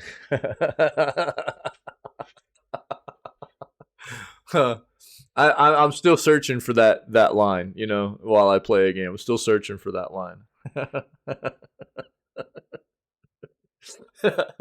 I'll let you know though whenever I come across that one. Lego Star Wars: The Skywalker Saga is getting a free character DLC with Luke Starkiller. May the 4th gaming deals revealed. Yeah, we're getting a lot of these Star Wars deals too. yeah. I mean, that's how I'll have to present it, dude, if I ever come across the perfect game, you know, no doubt. To commemorate, have you already seen all the stuff coming out about Redfall, dude? To commemorate May the 4th, the original Ralph McQuarrie concept art for the character. Sorry, what's up with the card too, dude? That sucks, man. Is everything okay? for the character of Luke Skywalker, originally known as Luke Starkiller, will become a playable character in the form of free downloadable content DLC for LEGO Star Wars Skywalker Saga. For a while, there were rumors of additional DLC characters for LEGO Star Wars, the Skywalker Saga, despite all the character passes already released. Recently, it's been revealed, though, the official Star Wars website, that this new DLC will come in the form of a single new character, Luke Starkiller, based on concept art tied to earlier drafts of George Lucas's first Star Wars movie. As far as we know, this character represents the final DLC for this project, and he can be downloaded for free of charge. Star Wars YouTuber Zatru has managed to spot what this character looks like in-game thanks to an image available on Xbox Rewards, so check him out below. See this. There you go. Luke Starkiller. That's going to be free character content there for the Skywalker Saga. Aside from LEGO Star Wars Skywalker Saga, the other Star Wars gaming deals for May the 4th include limited time discounts for titles like Star Wars Battlefront games. Dude, they've got a link here. Discount rates and duration of discounts vary from title to title. Be sure to go to the official website to learn full details. So here's a link you can check out, okay? There are sales not just on, I mean, it's all Star Wars stuff right now. There have been sales for like already happening over the past few days, all the way up through the 4th. They might even persist a little bit after that. But it's for the, you know, all across entertainment, anything to do with Star Wars, really. There's sales all over the place. So if you want games or movies or shows or what have you, apparel, there's all kinds of stuff you can get sales on. But I'll link this for you guys to take a look at. Oh, really? Oh, yeah, dude. Well, that's a pretty good chunk of life there, man. Yeah. How many miles you got on that bad boy, you know? 2006? That's like, that's approaching classic right there, dude. You know? What are you, like 3 years away? What's considered a classic nowadays? Is it 20 or 30 years old?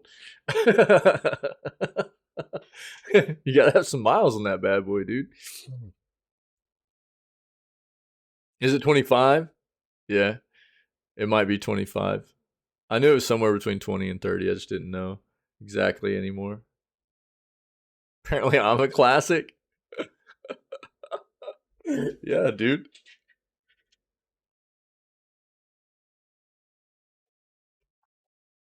I'm still rocking a 2010, dude. I've got my vehicle is a 2010, but I just recently broke 100,000 miles on it. It's still doing pretty well, so I don't think I'll ever get rid of it either. Even if I have to get a new vehicle, I probably won't ever get rid of it. So your other car's 2013, yeah. Fair, a good friend of yours has a DeLorean. My cousin has an original DeLorean with 10,000 miles on it. He just bought it a couple years ago. Yeah. I'll see if I can get some pictures of it sometime. It's incredible. 2006, a little over 140. That's really good, dude. Yeah, nice cash. That's really good, man. Yeah. It's inevitable though. Like the older they get, you know, the more issues, you know. Even if they don't have a whole lot of miles on them. Below 50K, yeah. So my two of my cousins, they're brothers.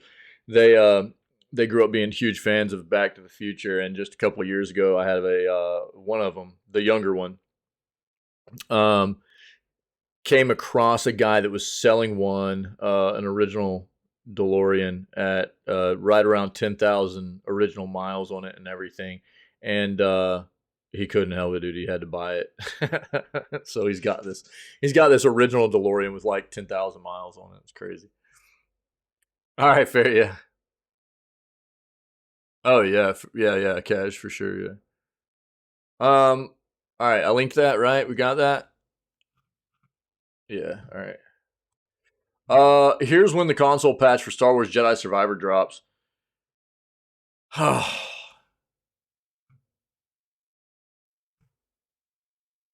Think it'll fix anything? Today, Respawn announced patch timings for console and PC users. PC versions launched. Okay, wait. This was posted on May 1st, so this is yesterday. PC versions launched yesterday with performance improvements and bug fixes, and consoles will receive the patch tomorrow, today actually now. Full patch notes are available below. Be sure to check out the review. So yesterday's PC patch, performance improvements for non-ray trace rendering. Today is PlayStation 5 and Xbox Series X, multiple crashes fixed across PlayStation, Xbox Series X and S, in various areas of the game, fixing crashes that were tied to skipping cinematics, performance improvements across PS5 and Xbox Series X and S, fixed an issue with dynamic cloth inside the Mantis, fixed various rendering issues with registered Nico colors not saving, issue with Neko disappearing from the stable, issues with cinematic dialogue overlapping, various collision issues with enemy AI remaining in T-pose during photo mode, a freeze that occasionally occurred while talking to Doma, a bug where BD Oil VFX did not properly render, issues where players were getting stuck inside the chamber of duality if you didn't save after leaving the chamber and die. Look, man, the fact that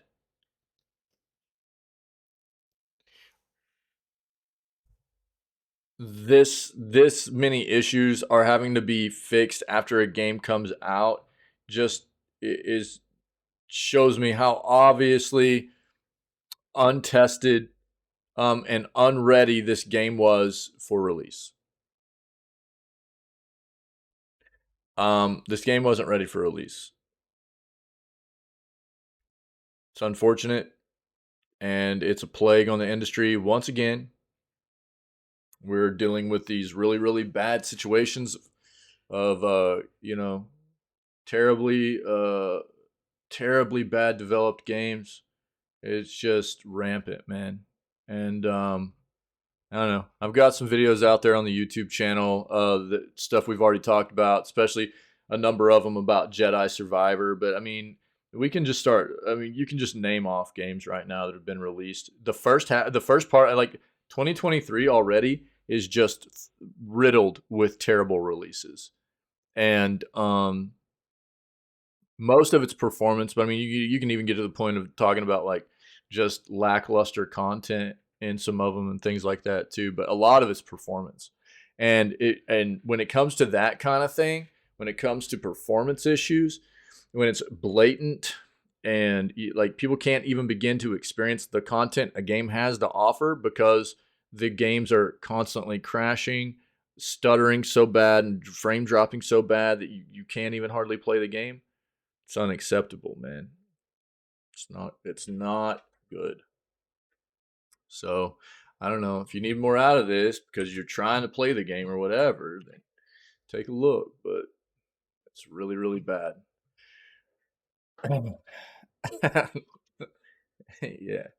Yeah.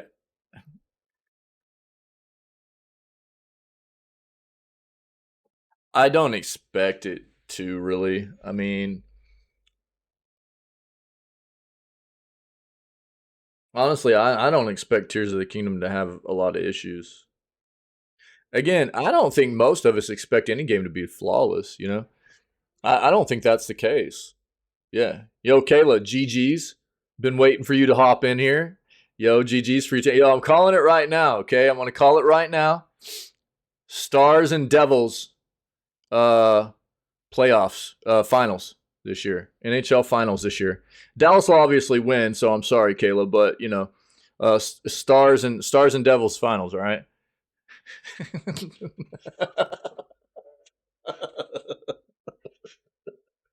Yo, congrats. Yeah, you guys played a heck of a game last night, man. Really took them down. Rangers are dirty play, dude. I feel like no matter whoever your team is, whoever you're playing against, because that's the way I felt about the Wild too. You know, it was like, dude, they were playing dirty. But there were some specific players too. But it's just because I think the playoffs, you know, players get it's a different kind of hockey, dude. It's a different kind of hockey. It just get people, you know, the players get super amped, man, and it gets wild. It just gets wild. Cracking going all the way? Nah, dude. No. Sorry, buddy. Not happening. As much as you and Wick might wanna, troll out, dude, they're not taking us down, man. But I am glad they took down the Avalanche. I'll say that. I am glad they took down the Avalanche. I like the Kraken. It's cool to see them do this well in their second year, especially after how their first year, their inaugural season, which was last year, was not very good, and they're doing really well this year. Yeah, play it cool, Cash. Okay, play it cool, man. All right.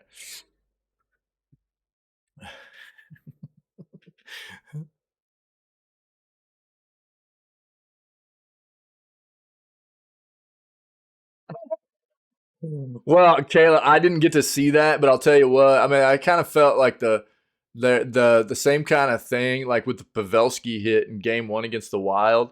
The hit was not real dirty, but it was definitely late, and it was like that kind of stuff where, and I think a part of it comes in where you're like, you're obviously going to be a bit biased for your own team and who they're playing, and it's like, oh, that other team's dirty and stuff, but yeah, I hear you.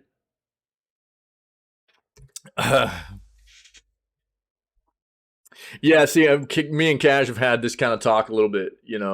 By the rules, it was legal. But it gets real frisky, dude, in the playoffs. They'll be riding that line of what's okay and not okay. They go hard, dude. They go hard. Yeah, it was like that hit on Pavelski. It was really it was a high hit, dude. It was a high hit, and it was hard for Pavelski to see it and try to avoid it. I think because that hit came from behind another defender, and he couldn't see him really. It was a really weird situation, but it was late too. That was the big thing. That hit on Pavelski was late, in my opinion. So I don't know. There's different ways to look at stuff, but I do feel like you're always going to feel like the other team's a bit dirty because stuff just ramps up so high. There's a lot of adrenaline pumping in the playoffs, man. There really is.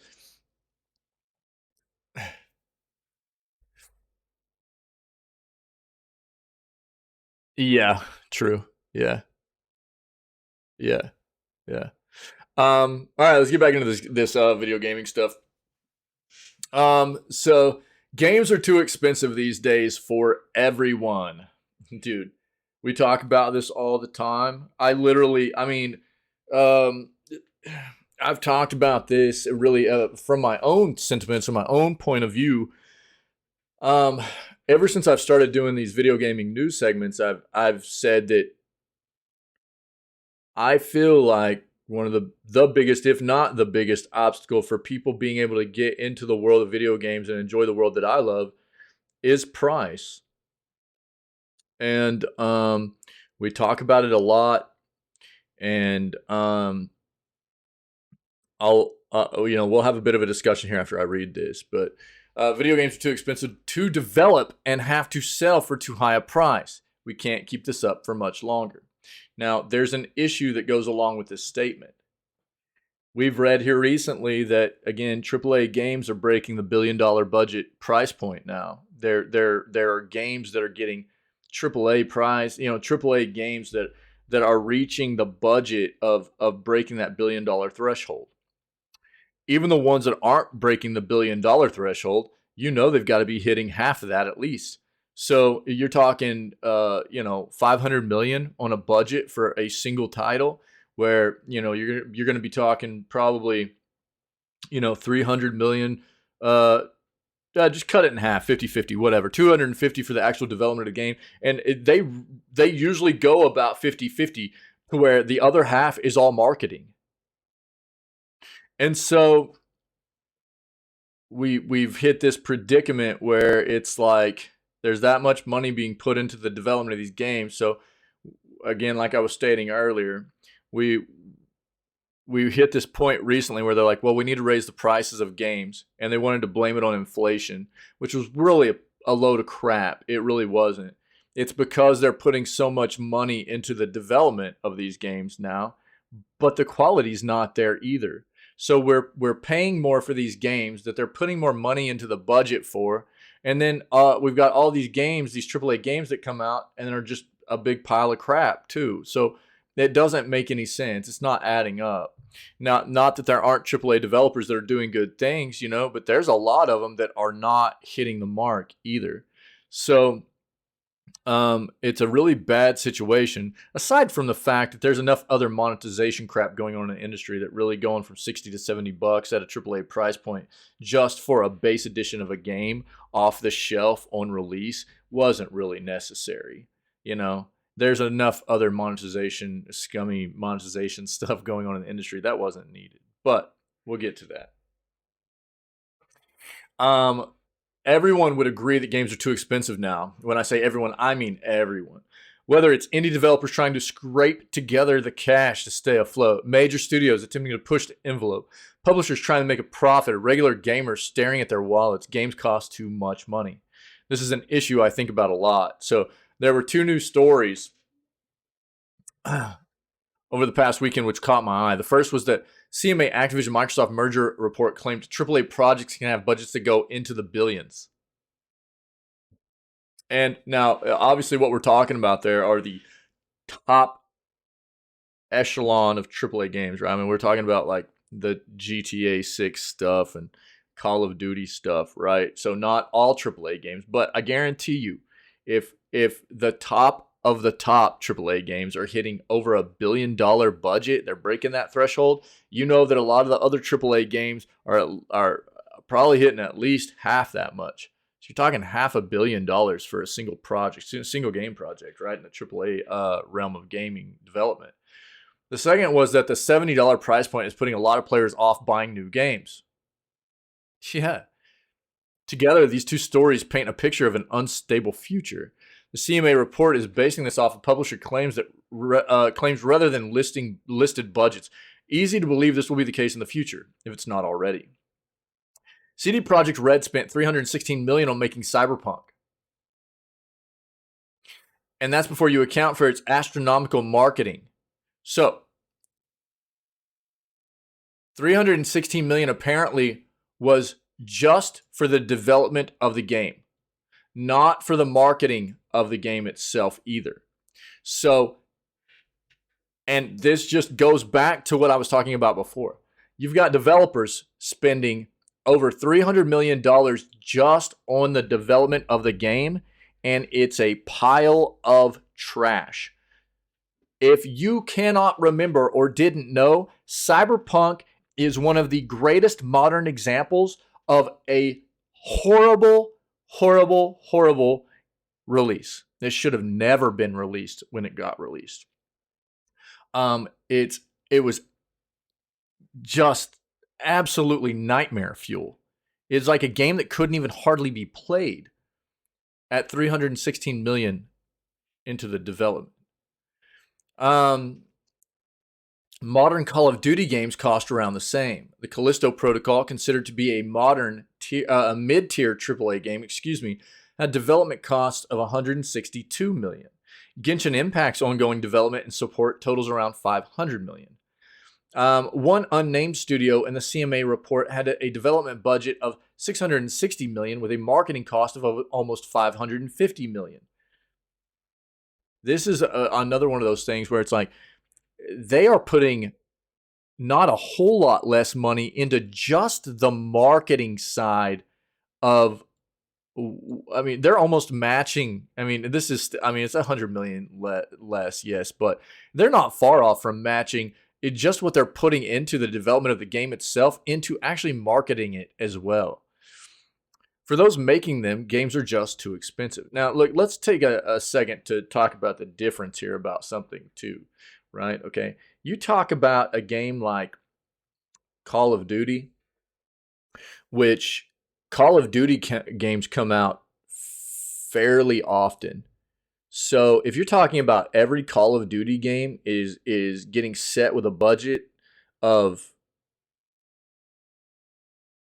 triple-digit million, you know, that's a lot of investment in a game that is having a new iteration hit every 2 years probably, something like that at least. As opposed to something like Genshin Impact, right? Genshin Impact has been very, very successful too. But this is a game that is live service, right? So there's a bit of a difference here that needs to be taken into account. I'm not dumbing down the fact that there's been a lot of money put into the development of Genshin Impact at all, but there is a difference in between like a game that has had this much put into it as a title that has been. When did Genshin release, dude?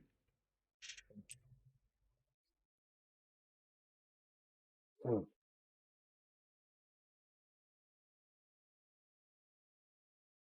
2021.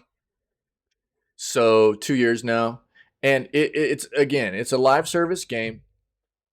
They continue to push out new content for it. So obviously the development is going to, the cost of development is going to continue to increase, right? But I don't think that, it's going to escalate due to having the base of the game there, as opposed to having to start from scratch almost every single time with something like Call of Duty, right? So there might be a little bit of a difference there to take into an account with games that are just popping off every year and a half to 2 years from scratch in a development process, as opposed to something that's been around, is live service, and the base of it's there. They're just adding some new content in and promoting that on occasion. It might not be a stark difference really, but it could be a difference overall too. Just something to point out. We wouldn't really know unless we got numbers about something like Call of Duty over the past and the future, and how much each one of those has cost to develop, and what Genshin Impact's cost to develop. It keeps ramping up to be moving forward. One unnamed studio in the CMA report had a development budget of $660 million with a marketing cost of almost $550 million. For those making them, games are just too expensive. As for players, it's unsurprising that the increased price point is putting them off. It's near impossible to factor what a game is worth compared to what they were sold for 20 years ago, because you don't just look at inflation, but also wage stagnation, the changing demographic of gamers, the increase in technology, the difference in narrative and graphical quality, the longer play times, but also the rise in patches, broken launches, microtransactions, online subscriptions. The whole media landscape has changed. It's impossible to compare a video game released today to a video game released in the 90s. They're a different species. In the 80s, you'd go to the cinema and see Star Wars. In the 2020s, it's the MCU. That's a fairly consistent media market. Gaming has changed far more drastically. This is not to argue that 70 price point is fair. If it doesn't make sense for your audience, then it's not fair. That's the bottom line here. I only mean you can crunch the numbers however you like and determine that $70 is too low, too high, or just right. Usually, it's whichever answer you already thought. What are the chances? Studios and publishers can point to these increased budgets and offer a defense of the $70 price, along with often stuffing their games with pointless filler that adds hours into the playtime but ultimately makes the game worse. Yep. There are times when these high development prices seem worth it. Everyone just goes about their lives. It has already been a decade since the last GTA game. The next one is still years away, with just Red Dead Redemption 2 in the middle. Naughty Dog released The Last of Us a decade ago, and in the time since has only brought out Uncharted 4 and The Last of Us Part 2 as fully fledged releases, as well as some remasters, expansions, or spin-offs and collections. Of course, to say only feels insulting. GTA 5, Red Dead Redemption 2, The Last of Us, Uncharted 4, and The Last of Us Part 2 would all be contenders for the top 10 games released since 2013. Let's not forget The Last of Us Part 1 and how absolutely awful that is on PC right now. Studios are taking their time, spending a lot of cash, but they're making masterpieces. Sometimes. Except most of them aren't. We are seeing games be delayed for months, even years, have huge budgets, be sold at full price, still end up pretty average at best. Yeah. The Callisto Protocol, with 162 million thrown at it, scored a disappointing 70 on Metacritic. Did not meet sales expectations. Gotham Knights, arriving 9 years after developer WB Montreal's last game, and with heavy marketing, not to mention the obvious cost for its franchise, scored a near unheard of score for AAA games at 64 and flopped commercially. Yo, you know what else is hitting a 64 right now that we looked at already this morning? Redfall.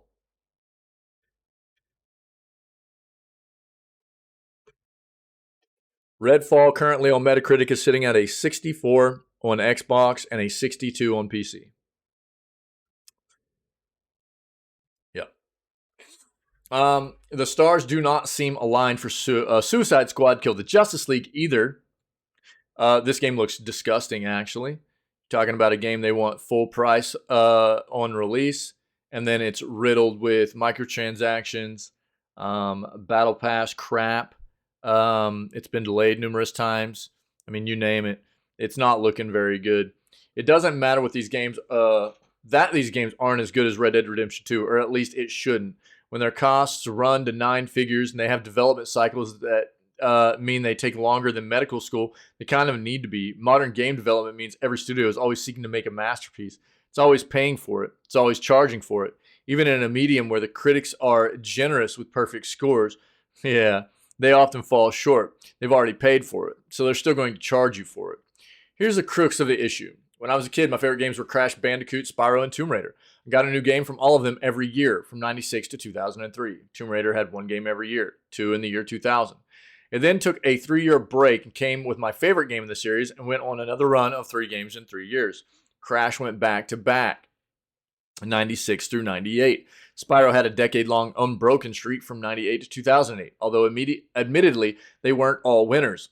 I know some of these games, even the great ones, don't hold up today. When they brought back Crash and Spyro for remasters, they had to pack the trilogy together so they added up to a reasonable playtime for modern audiences. As I mentioned above, the audience is very different. Length used to come from challenging difficulty. Now it comes from easy filler. Yeah. The fact remains that gaming used to be able to produce major hits and rewarding experiences for much cheaper, still leave its audience satisfied. Now we're made to wait 5 years or more between series. Not all the time, Assassin's Creed. there's still series that be just popping off nonstop, you know, which to me is also a huge turnoff. I think there's a balance between it, you know. I don't want to wait a excessive amount of time, but there's also something to be said for it allowing me to like get hyped in between games too. Then drop $70 for them. Studios have charged us that much because it costs them $700 million to make and market. Things can't keep going this way. It's just too expensive. Yeah, I mean, this is a very well-written article. Yo, Stacy Henley from The Gamer. Great article, by the way. I really like that article. And I agree with the majority of it to a great extent, actually. And I think most of us do. We talk about this in this channel a lot, in the news segment especially. It's I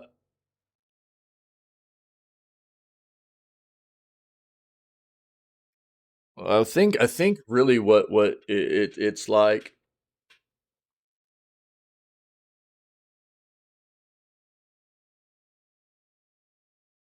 There's a number of things that contribute to these bad situations, and let's be not all AAA developers are doing a terrible job. I feel like Capcom is one of those developers that's stayed pretty good on their stuff. You know, we still see them like they're remaking the RE games. They're doing a solid job at that. Monster Hunter, all that. You know, they're I'm missing a lot of stuff for Capcom, but just to name a few things, you know, they come out with some pretty good content. And they don't normally have like a whole lot of performance issues or anything. And again, there might be a few little buggy things on release from time to time, but they get them patched out pretty quick. And that's another thing right there that I harp on a lot is I think that obviously game development has had to change a lot, right? Because gaming has evolved to a great extent. We want to compare things to the way gaming used to be, but it's hard to do that in large part, right? I mean, games have gotten huge. Expectations from us as gamers in what we want to see in games and the immersion and everything is massive. And so I think to an extent we've driven developers sometimes to these lengths of how much they feel like they need to be putting into the games.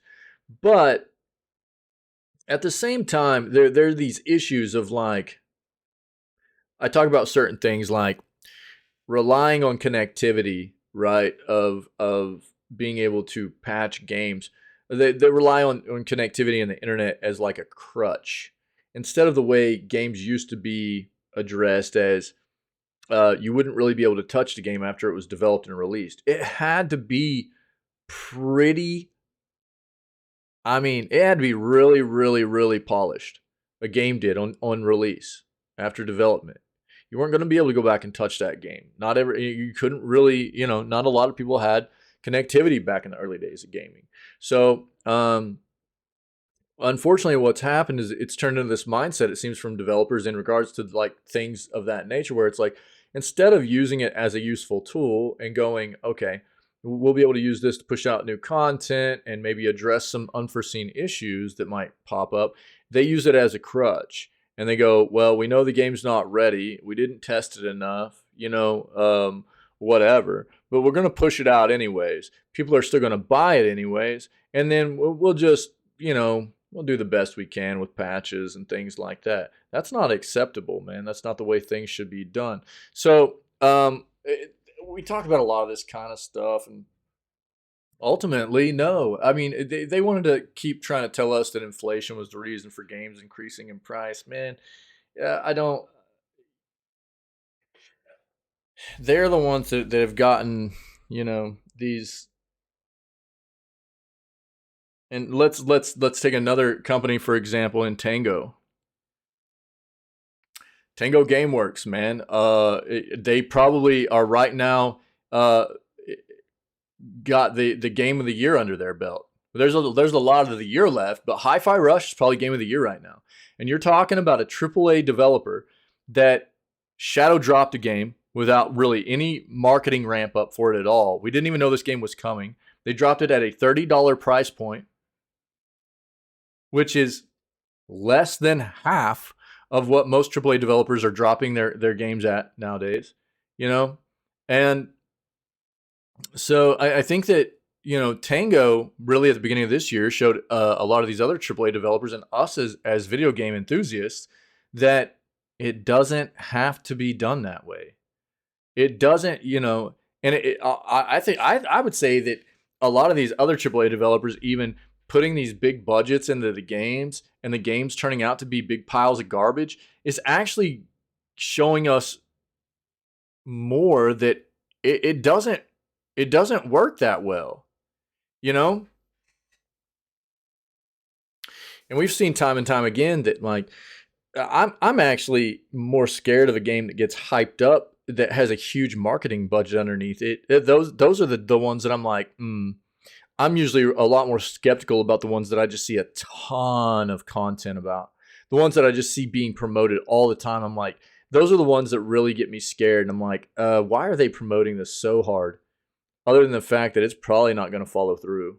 That's the way I've gotten. I mean, I'm jaded, of course, because, there have been so many times where it's happened. But I mean, historically, there's a big trend of that happening, right? Where games get really, really hyped up and they're supposed to follow through with a great experience. And in one way or another, they don't. And I think that I'm not the only one in that the situation of looking at these games that get marketed super heavily and go, that's a bit concerning.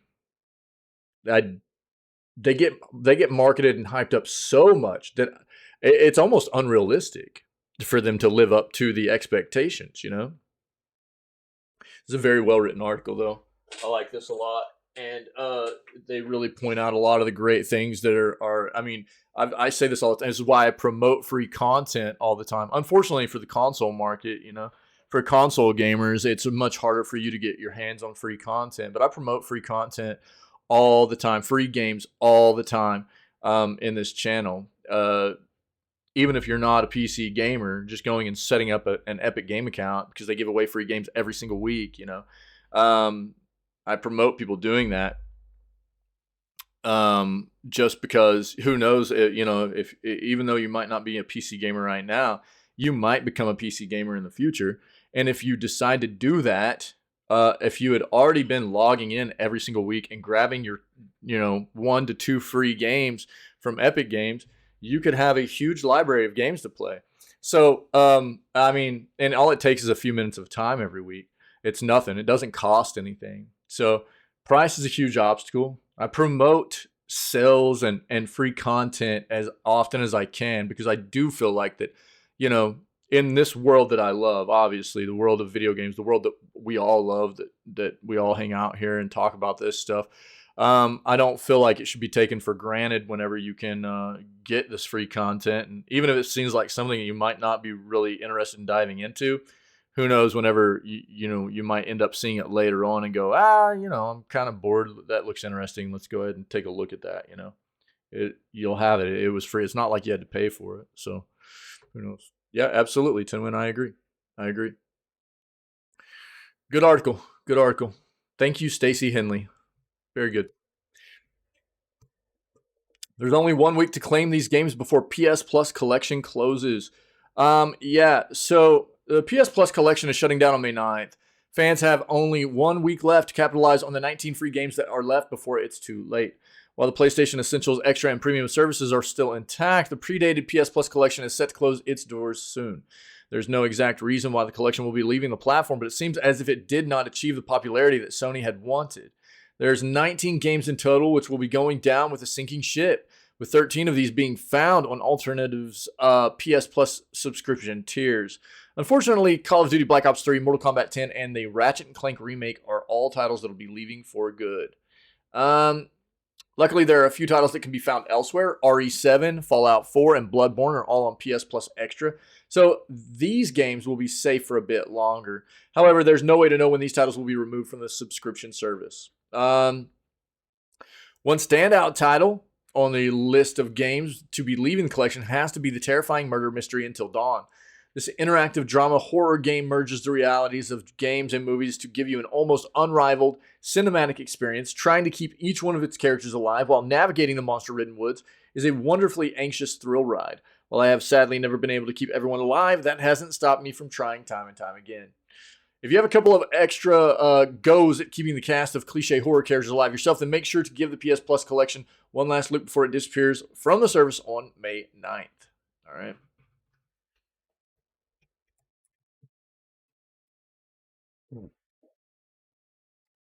All right, look, I'm really not a fan of this company, but I will not deny the fact that, they make a pretty solid virtual reality headset at a good price point. It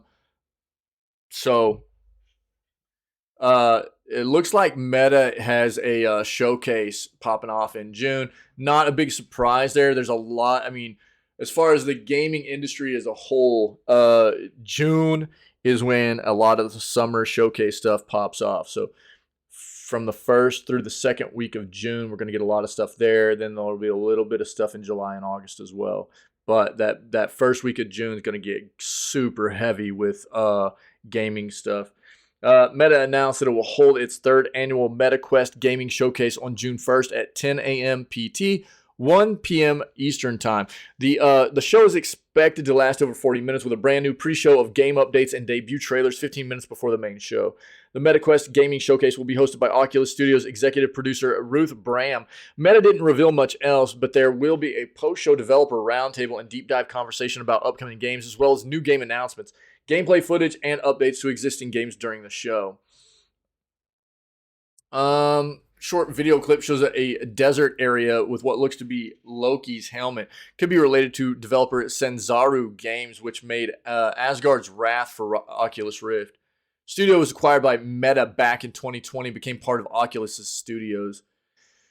Meta recently slashed prices of two of its VR headsets, which are the 256GB model MetaQuest 2 and the MetaQuest Pro. If you're looking to get one, now might be a good time. Some games for the headset include Medal of Honor Above and Beyond and RE4VR. All right. Yeah, if you need more here.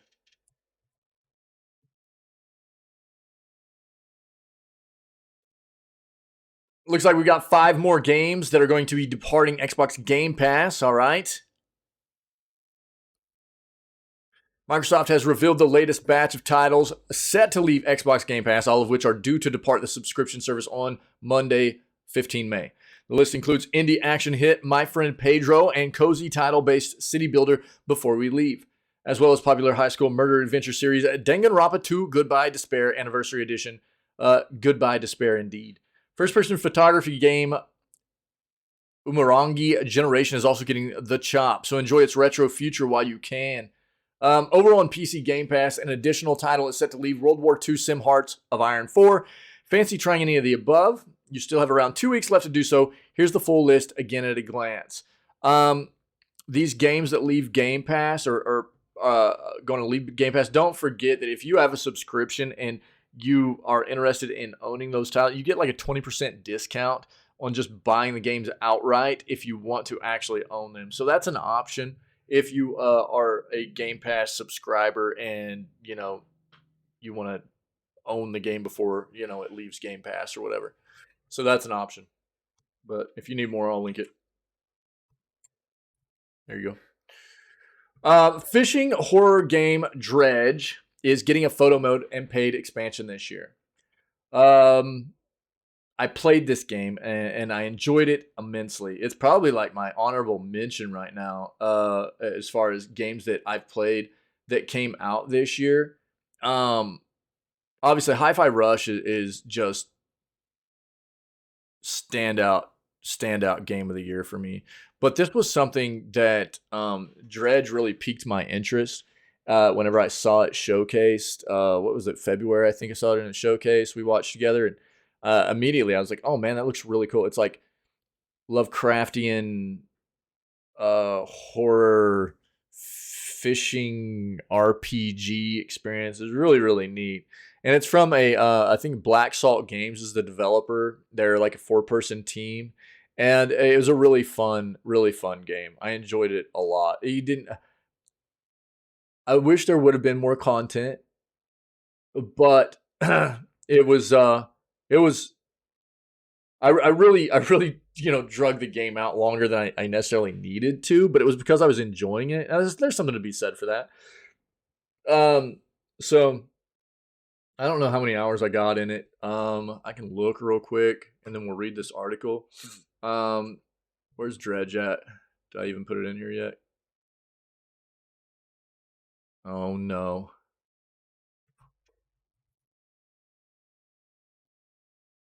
About 15 hours. 15 hours of gameplay. Yeah. And I mean, I could have easily gotten that game done in probably 10, 11 hours. But again, I was having fun with it, so I just really took a lot of time and just searched around and got some additional things done, stuff like that. Black Salt Games confirmed that 4 updates for its fishing horror game Dredge are planned to release this year, including a photo mode and paid downloadable content and DLC with a new story. The roadmap for Dredge was revealed yesterday, May 1st, with Black Salt Games producer Nadia Thorne writing the PlayStation.blog to detail the upcoming changes. First update set to arrive this month will add map markers for players to mark points of interest on their map. That's fantastic. Along with unspecified balance tweaks and fixes for the game. Yeah, map markers would have been really nice. I noticed that whenever I played the game initially. Map markers would have been great. A second patch, which will arrive before July, will introduce photo and passive modes for Dredge. Yo, random mode time, by the way. Get them in there.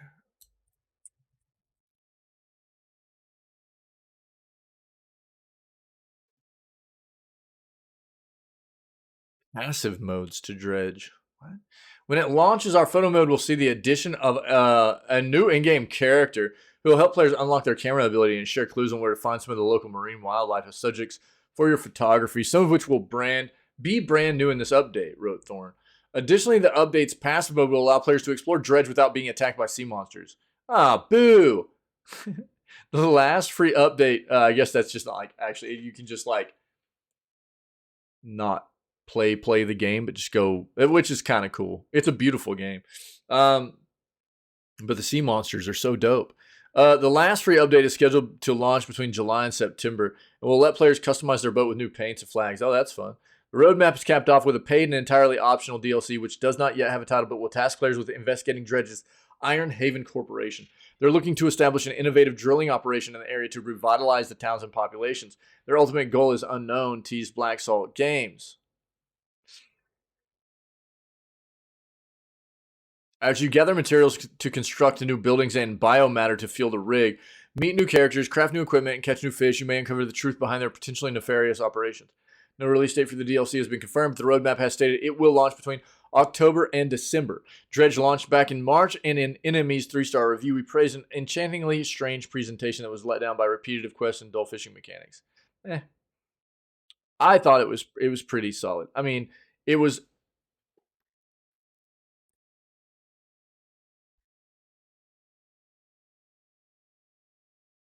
I think anybody that was playing the game to go play a true like fishing simulator or anything, like that's not what you were going for.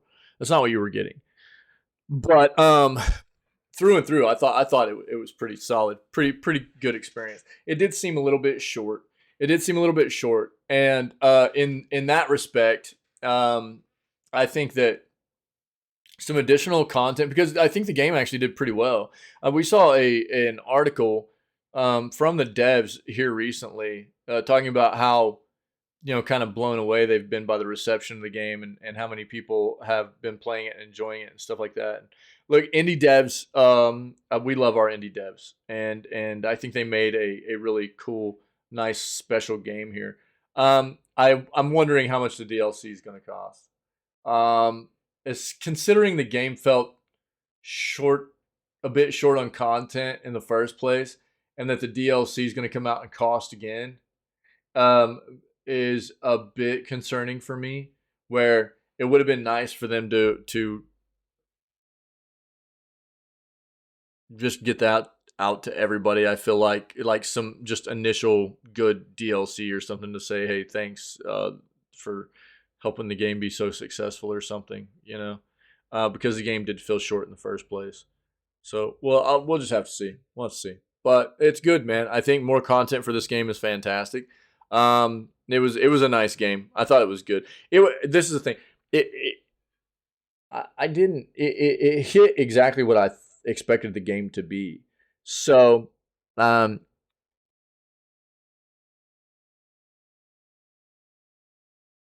that regard, I mean, it's not like this was a game that blew me away or anything. It didn't bring anything to the table that was necessarily groundbreaking, but it was a lot of fun. It was very, it was a nice, cool, chill experience. It was a refreshing game to play. It felt really good on release, and it was cool content. And in regards to that, I mean, in the day and age where we're talking about so many bad releases all the time anymore, whether it be lackluster content or quite often very, very serious performance issues. It was a cool game for me, man. Highly recommend. PlayStation's live service games will span genres and appeal to different audiences. I mean, why wouldn't they, right? PlayStation has big plans to expand into the world of live service games over the next few years, with 10 planned to launch by 2026. It's a big shift in direction for a company that has been known for single-player experiences like God of War, The Last of Us, Marvel, Spider-Man. However, in a new interview with GameIndustry.biz, PlayStation Studios head Herman Holst stressed that these games will span a number of different genres, with the goal of appealing to varied audiences. We understand the competitive environment that is out there and the time investment from players that live service offers. We want to deliver the highest quality games. There's a risk that we talk about live service in generic terms, as if it's a single genre, or even a single business model. PlayStation Studios are making a variety of games that could be referred to as live services, targeting different genres, different release schedules, and at different scales. We are also creating games for different audiences, and I take confidence from our track record in creating worlds and stories that PlayStation fans love.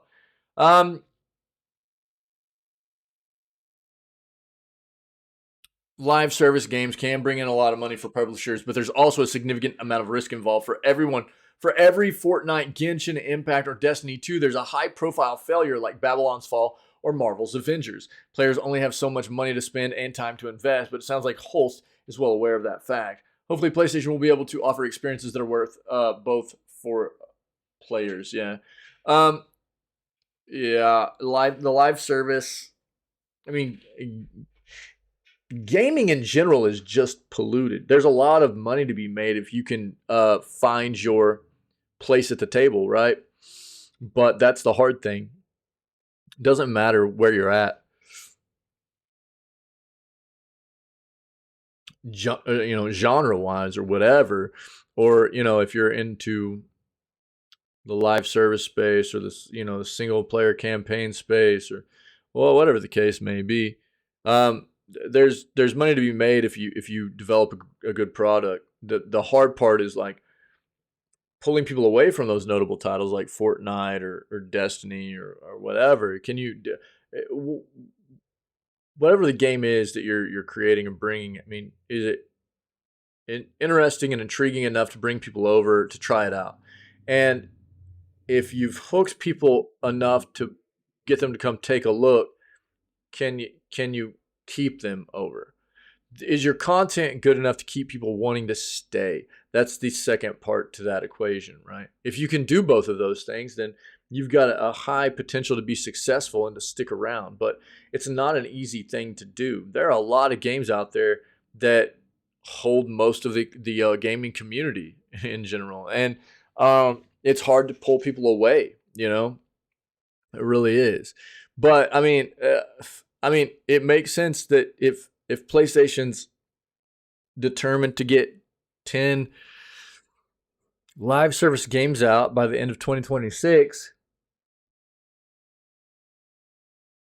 I mean, they wouldn't want to make them all the same live service genre, would they? So I'm not surprised in that fashion there.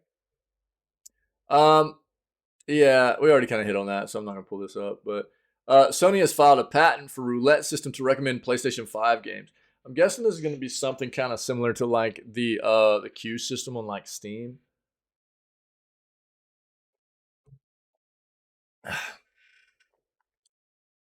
Sony Interactive Entertainment has recently filed a patent for a roulette system that could potentially aid PlayStation 5 users in finding new games to play.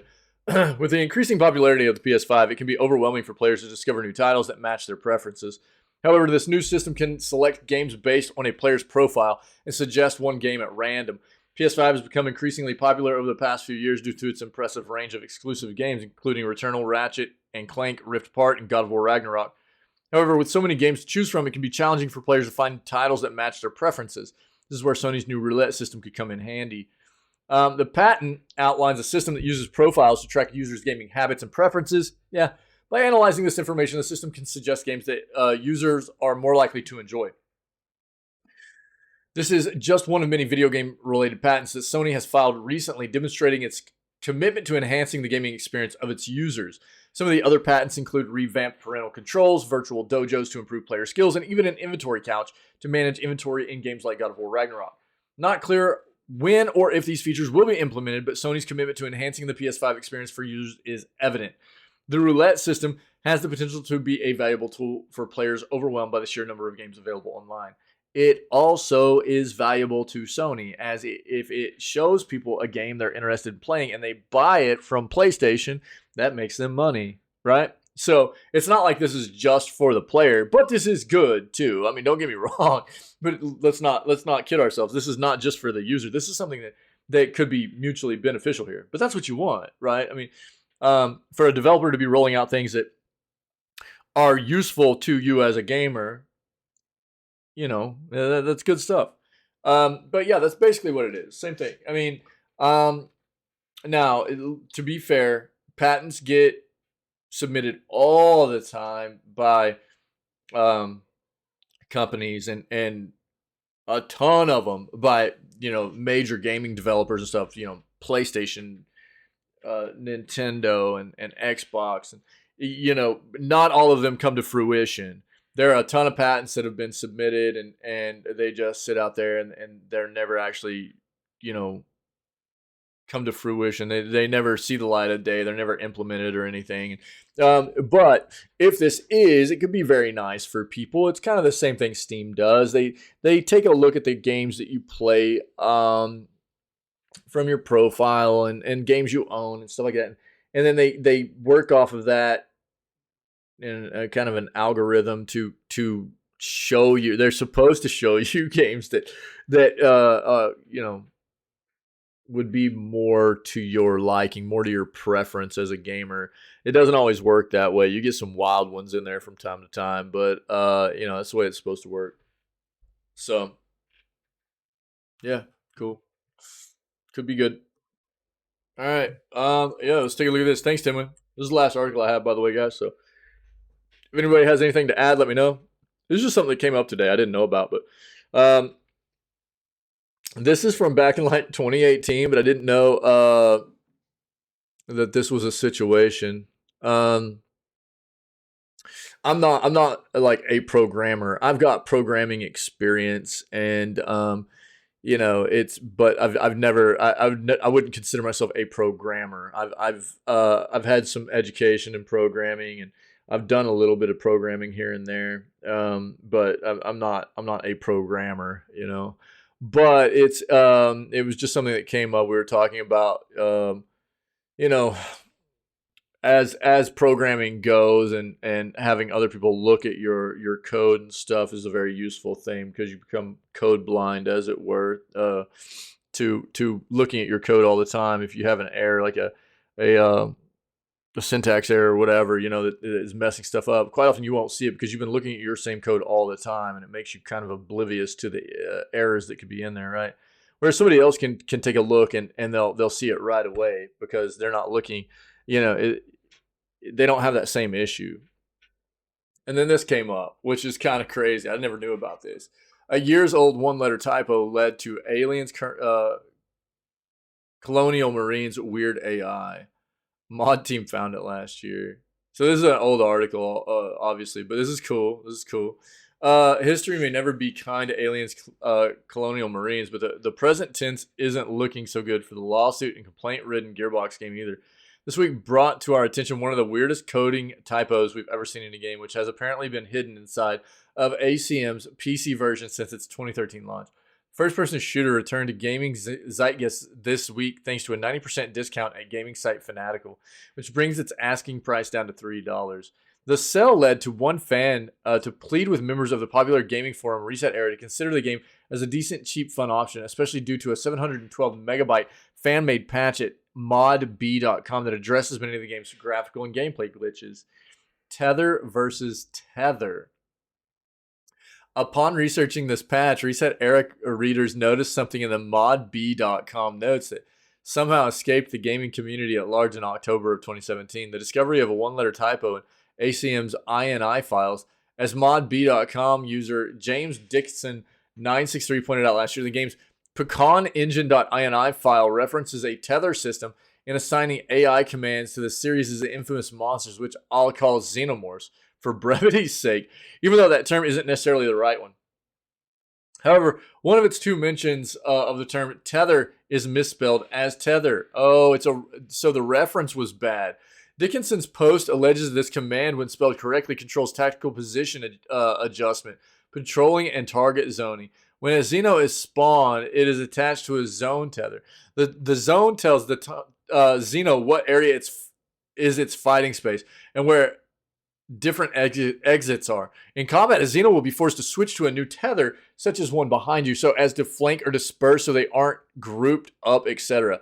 Thanks to how the engine parsed this typo, it never caused any crashes. Instead, the engine ignored the unfamiliar term. Thus, the game's monsters never received the smarter, useful information that had been programmed from the get-go. Instead, they often ran around like in the infamous image below. Nice.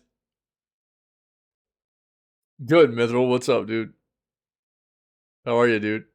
Look at it. He's just running around. That's funny. This 2017 post came shortly after the release of the group's final Game Over Man patch, which among many other fixes overwrites this INI file with the typo's correction. Turns out, as of press time, the patch is still useful. Gearbox has not updated the game's PC version since July of 2013. Typo is still there. On Friday, ours re-downloaded and tested the game exactly as served by Steam through the opening beats of 2 missions. Then we replayed those missions after editing the tether typo in the aforementioned INI file. Which, if you guys aren't familiar, INI files are usually just like configuration files.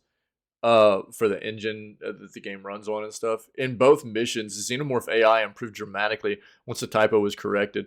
The monsters immediately taking advantage of elevated attack positions, hiding points, and multi-monster flanks. The difference is night and day. Does this typo correction upgrade mean the game is officially worth $3? Not necessarily, but the full patch does remedy enough of the game's biggest issues for anyone who might happen to own the game. Meanwhile, for anyone else in need of a quick sci-fi fix, we can think of worse ways to spend a few bucks for hours of entertainment. That's funny, dude. Yeah, I mean, that's a perfect example right there. Yeah, no doubt. Oh, yeah, it is, dude. Yeah, I've seen some of that stuff too. Yeah, actually, in our Discord channel, if you look in the main channel, there is a post from Ferret on the 29th of some Jedi Survivor stuff. A video from YouTube about the Jedi Survivor stuff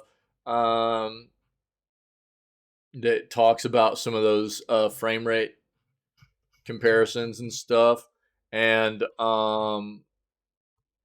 yeah, also we've already talked about the Redfall stuff. Yeah, we talked about the Redfall stuff at the very beginning of the stream, man. Yeah. So Metacritic 64 for Xbox, 62 for PC right now. There's no user reviews for PC or for Metacritic at all yet. Not until tomorrow. They won't let people review the game until tomorrow for user scores. But I mean, on we've already looked at this too, but it's really, really bad right now on PC or on Steam. So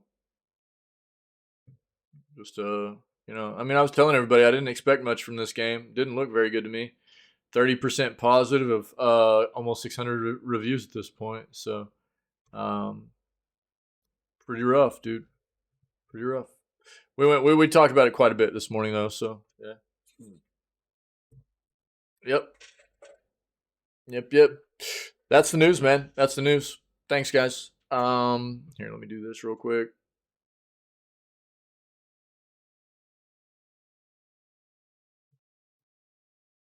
Bam. Good stuff, man. As always, appreciate you guys, and you know, love doing the news, love staying up to date on the industry and what's going on, and trying to raise awareness about the bad trends, and I don't know, who knows, man. Maybe we'll get some things to change at some point. I don't know. I think the big thing is we've got to as a united gaming front, we've got to quit buying into the you know, the bad things that happen in the industry have been things that have been, you know, they've come about because people keep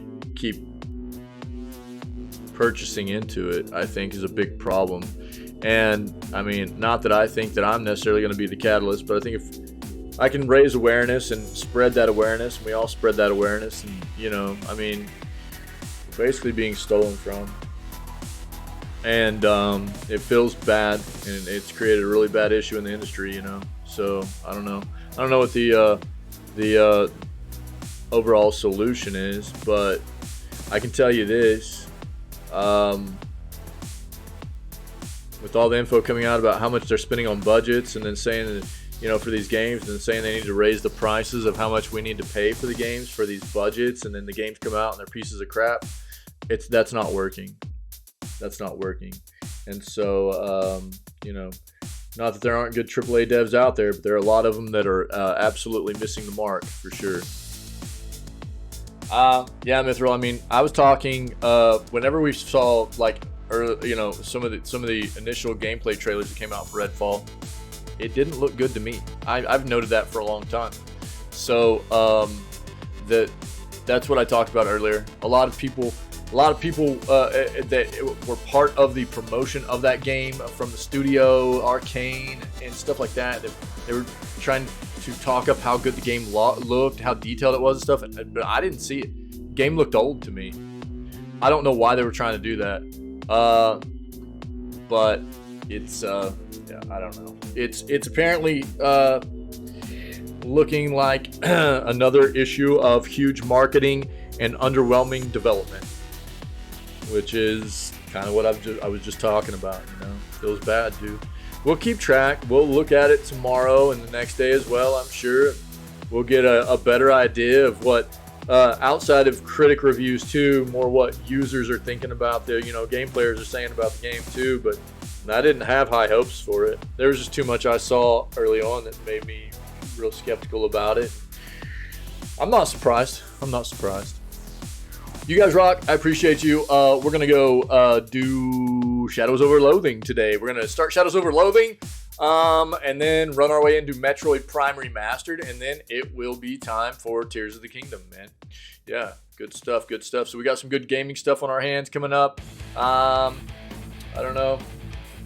Great news segment. Appreciate you guys always being a part of it, helping to drive some of these conversations around what's going on in the industry and a lot of these articles that we come across in the gaming, video gaming news segments we have every day. So if anybody else is out there that is viewing this content whenever we're not doing it live, whether it be, you know, on the YouTube channel or Twitch as VODs or whatever, you know, we've got clips from the news segments, the entire video gaming news segments, playthroughs of games we've done, clips of funny stuff that's happened in playthroughs. You know, I would prompt you to come hang out with us. We go live at 6 a.m. CST every single day. We start off all of our streams with video gaming news, and then we move into playing games for the rest of the day. So other than that, you guys just stay healthy, stay safe, be kind to one another, and we will catch everybody tomorrow for May 3rd's edition of Video Gaming News and a continuation. It'll be day 2 of Shadows Over Loathing. All right.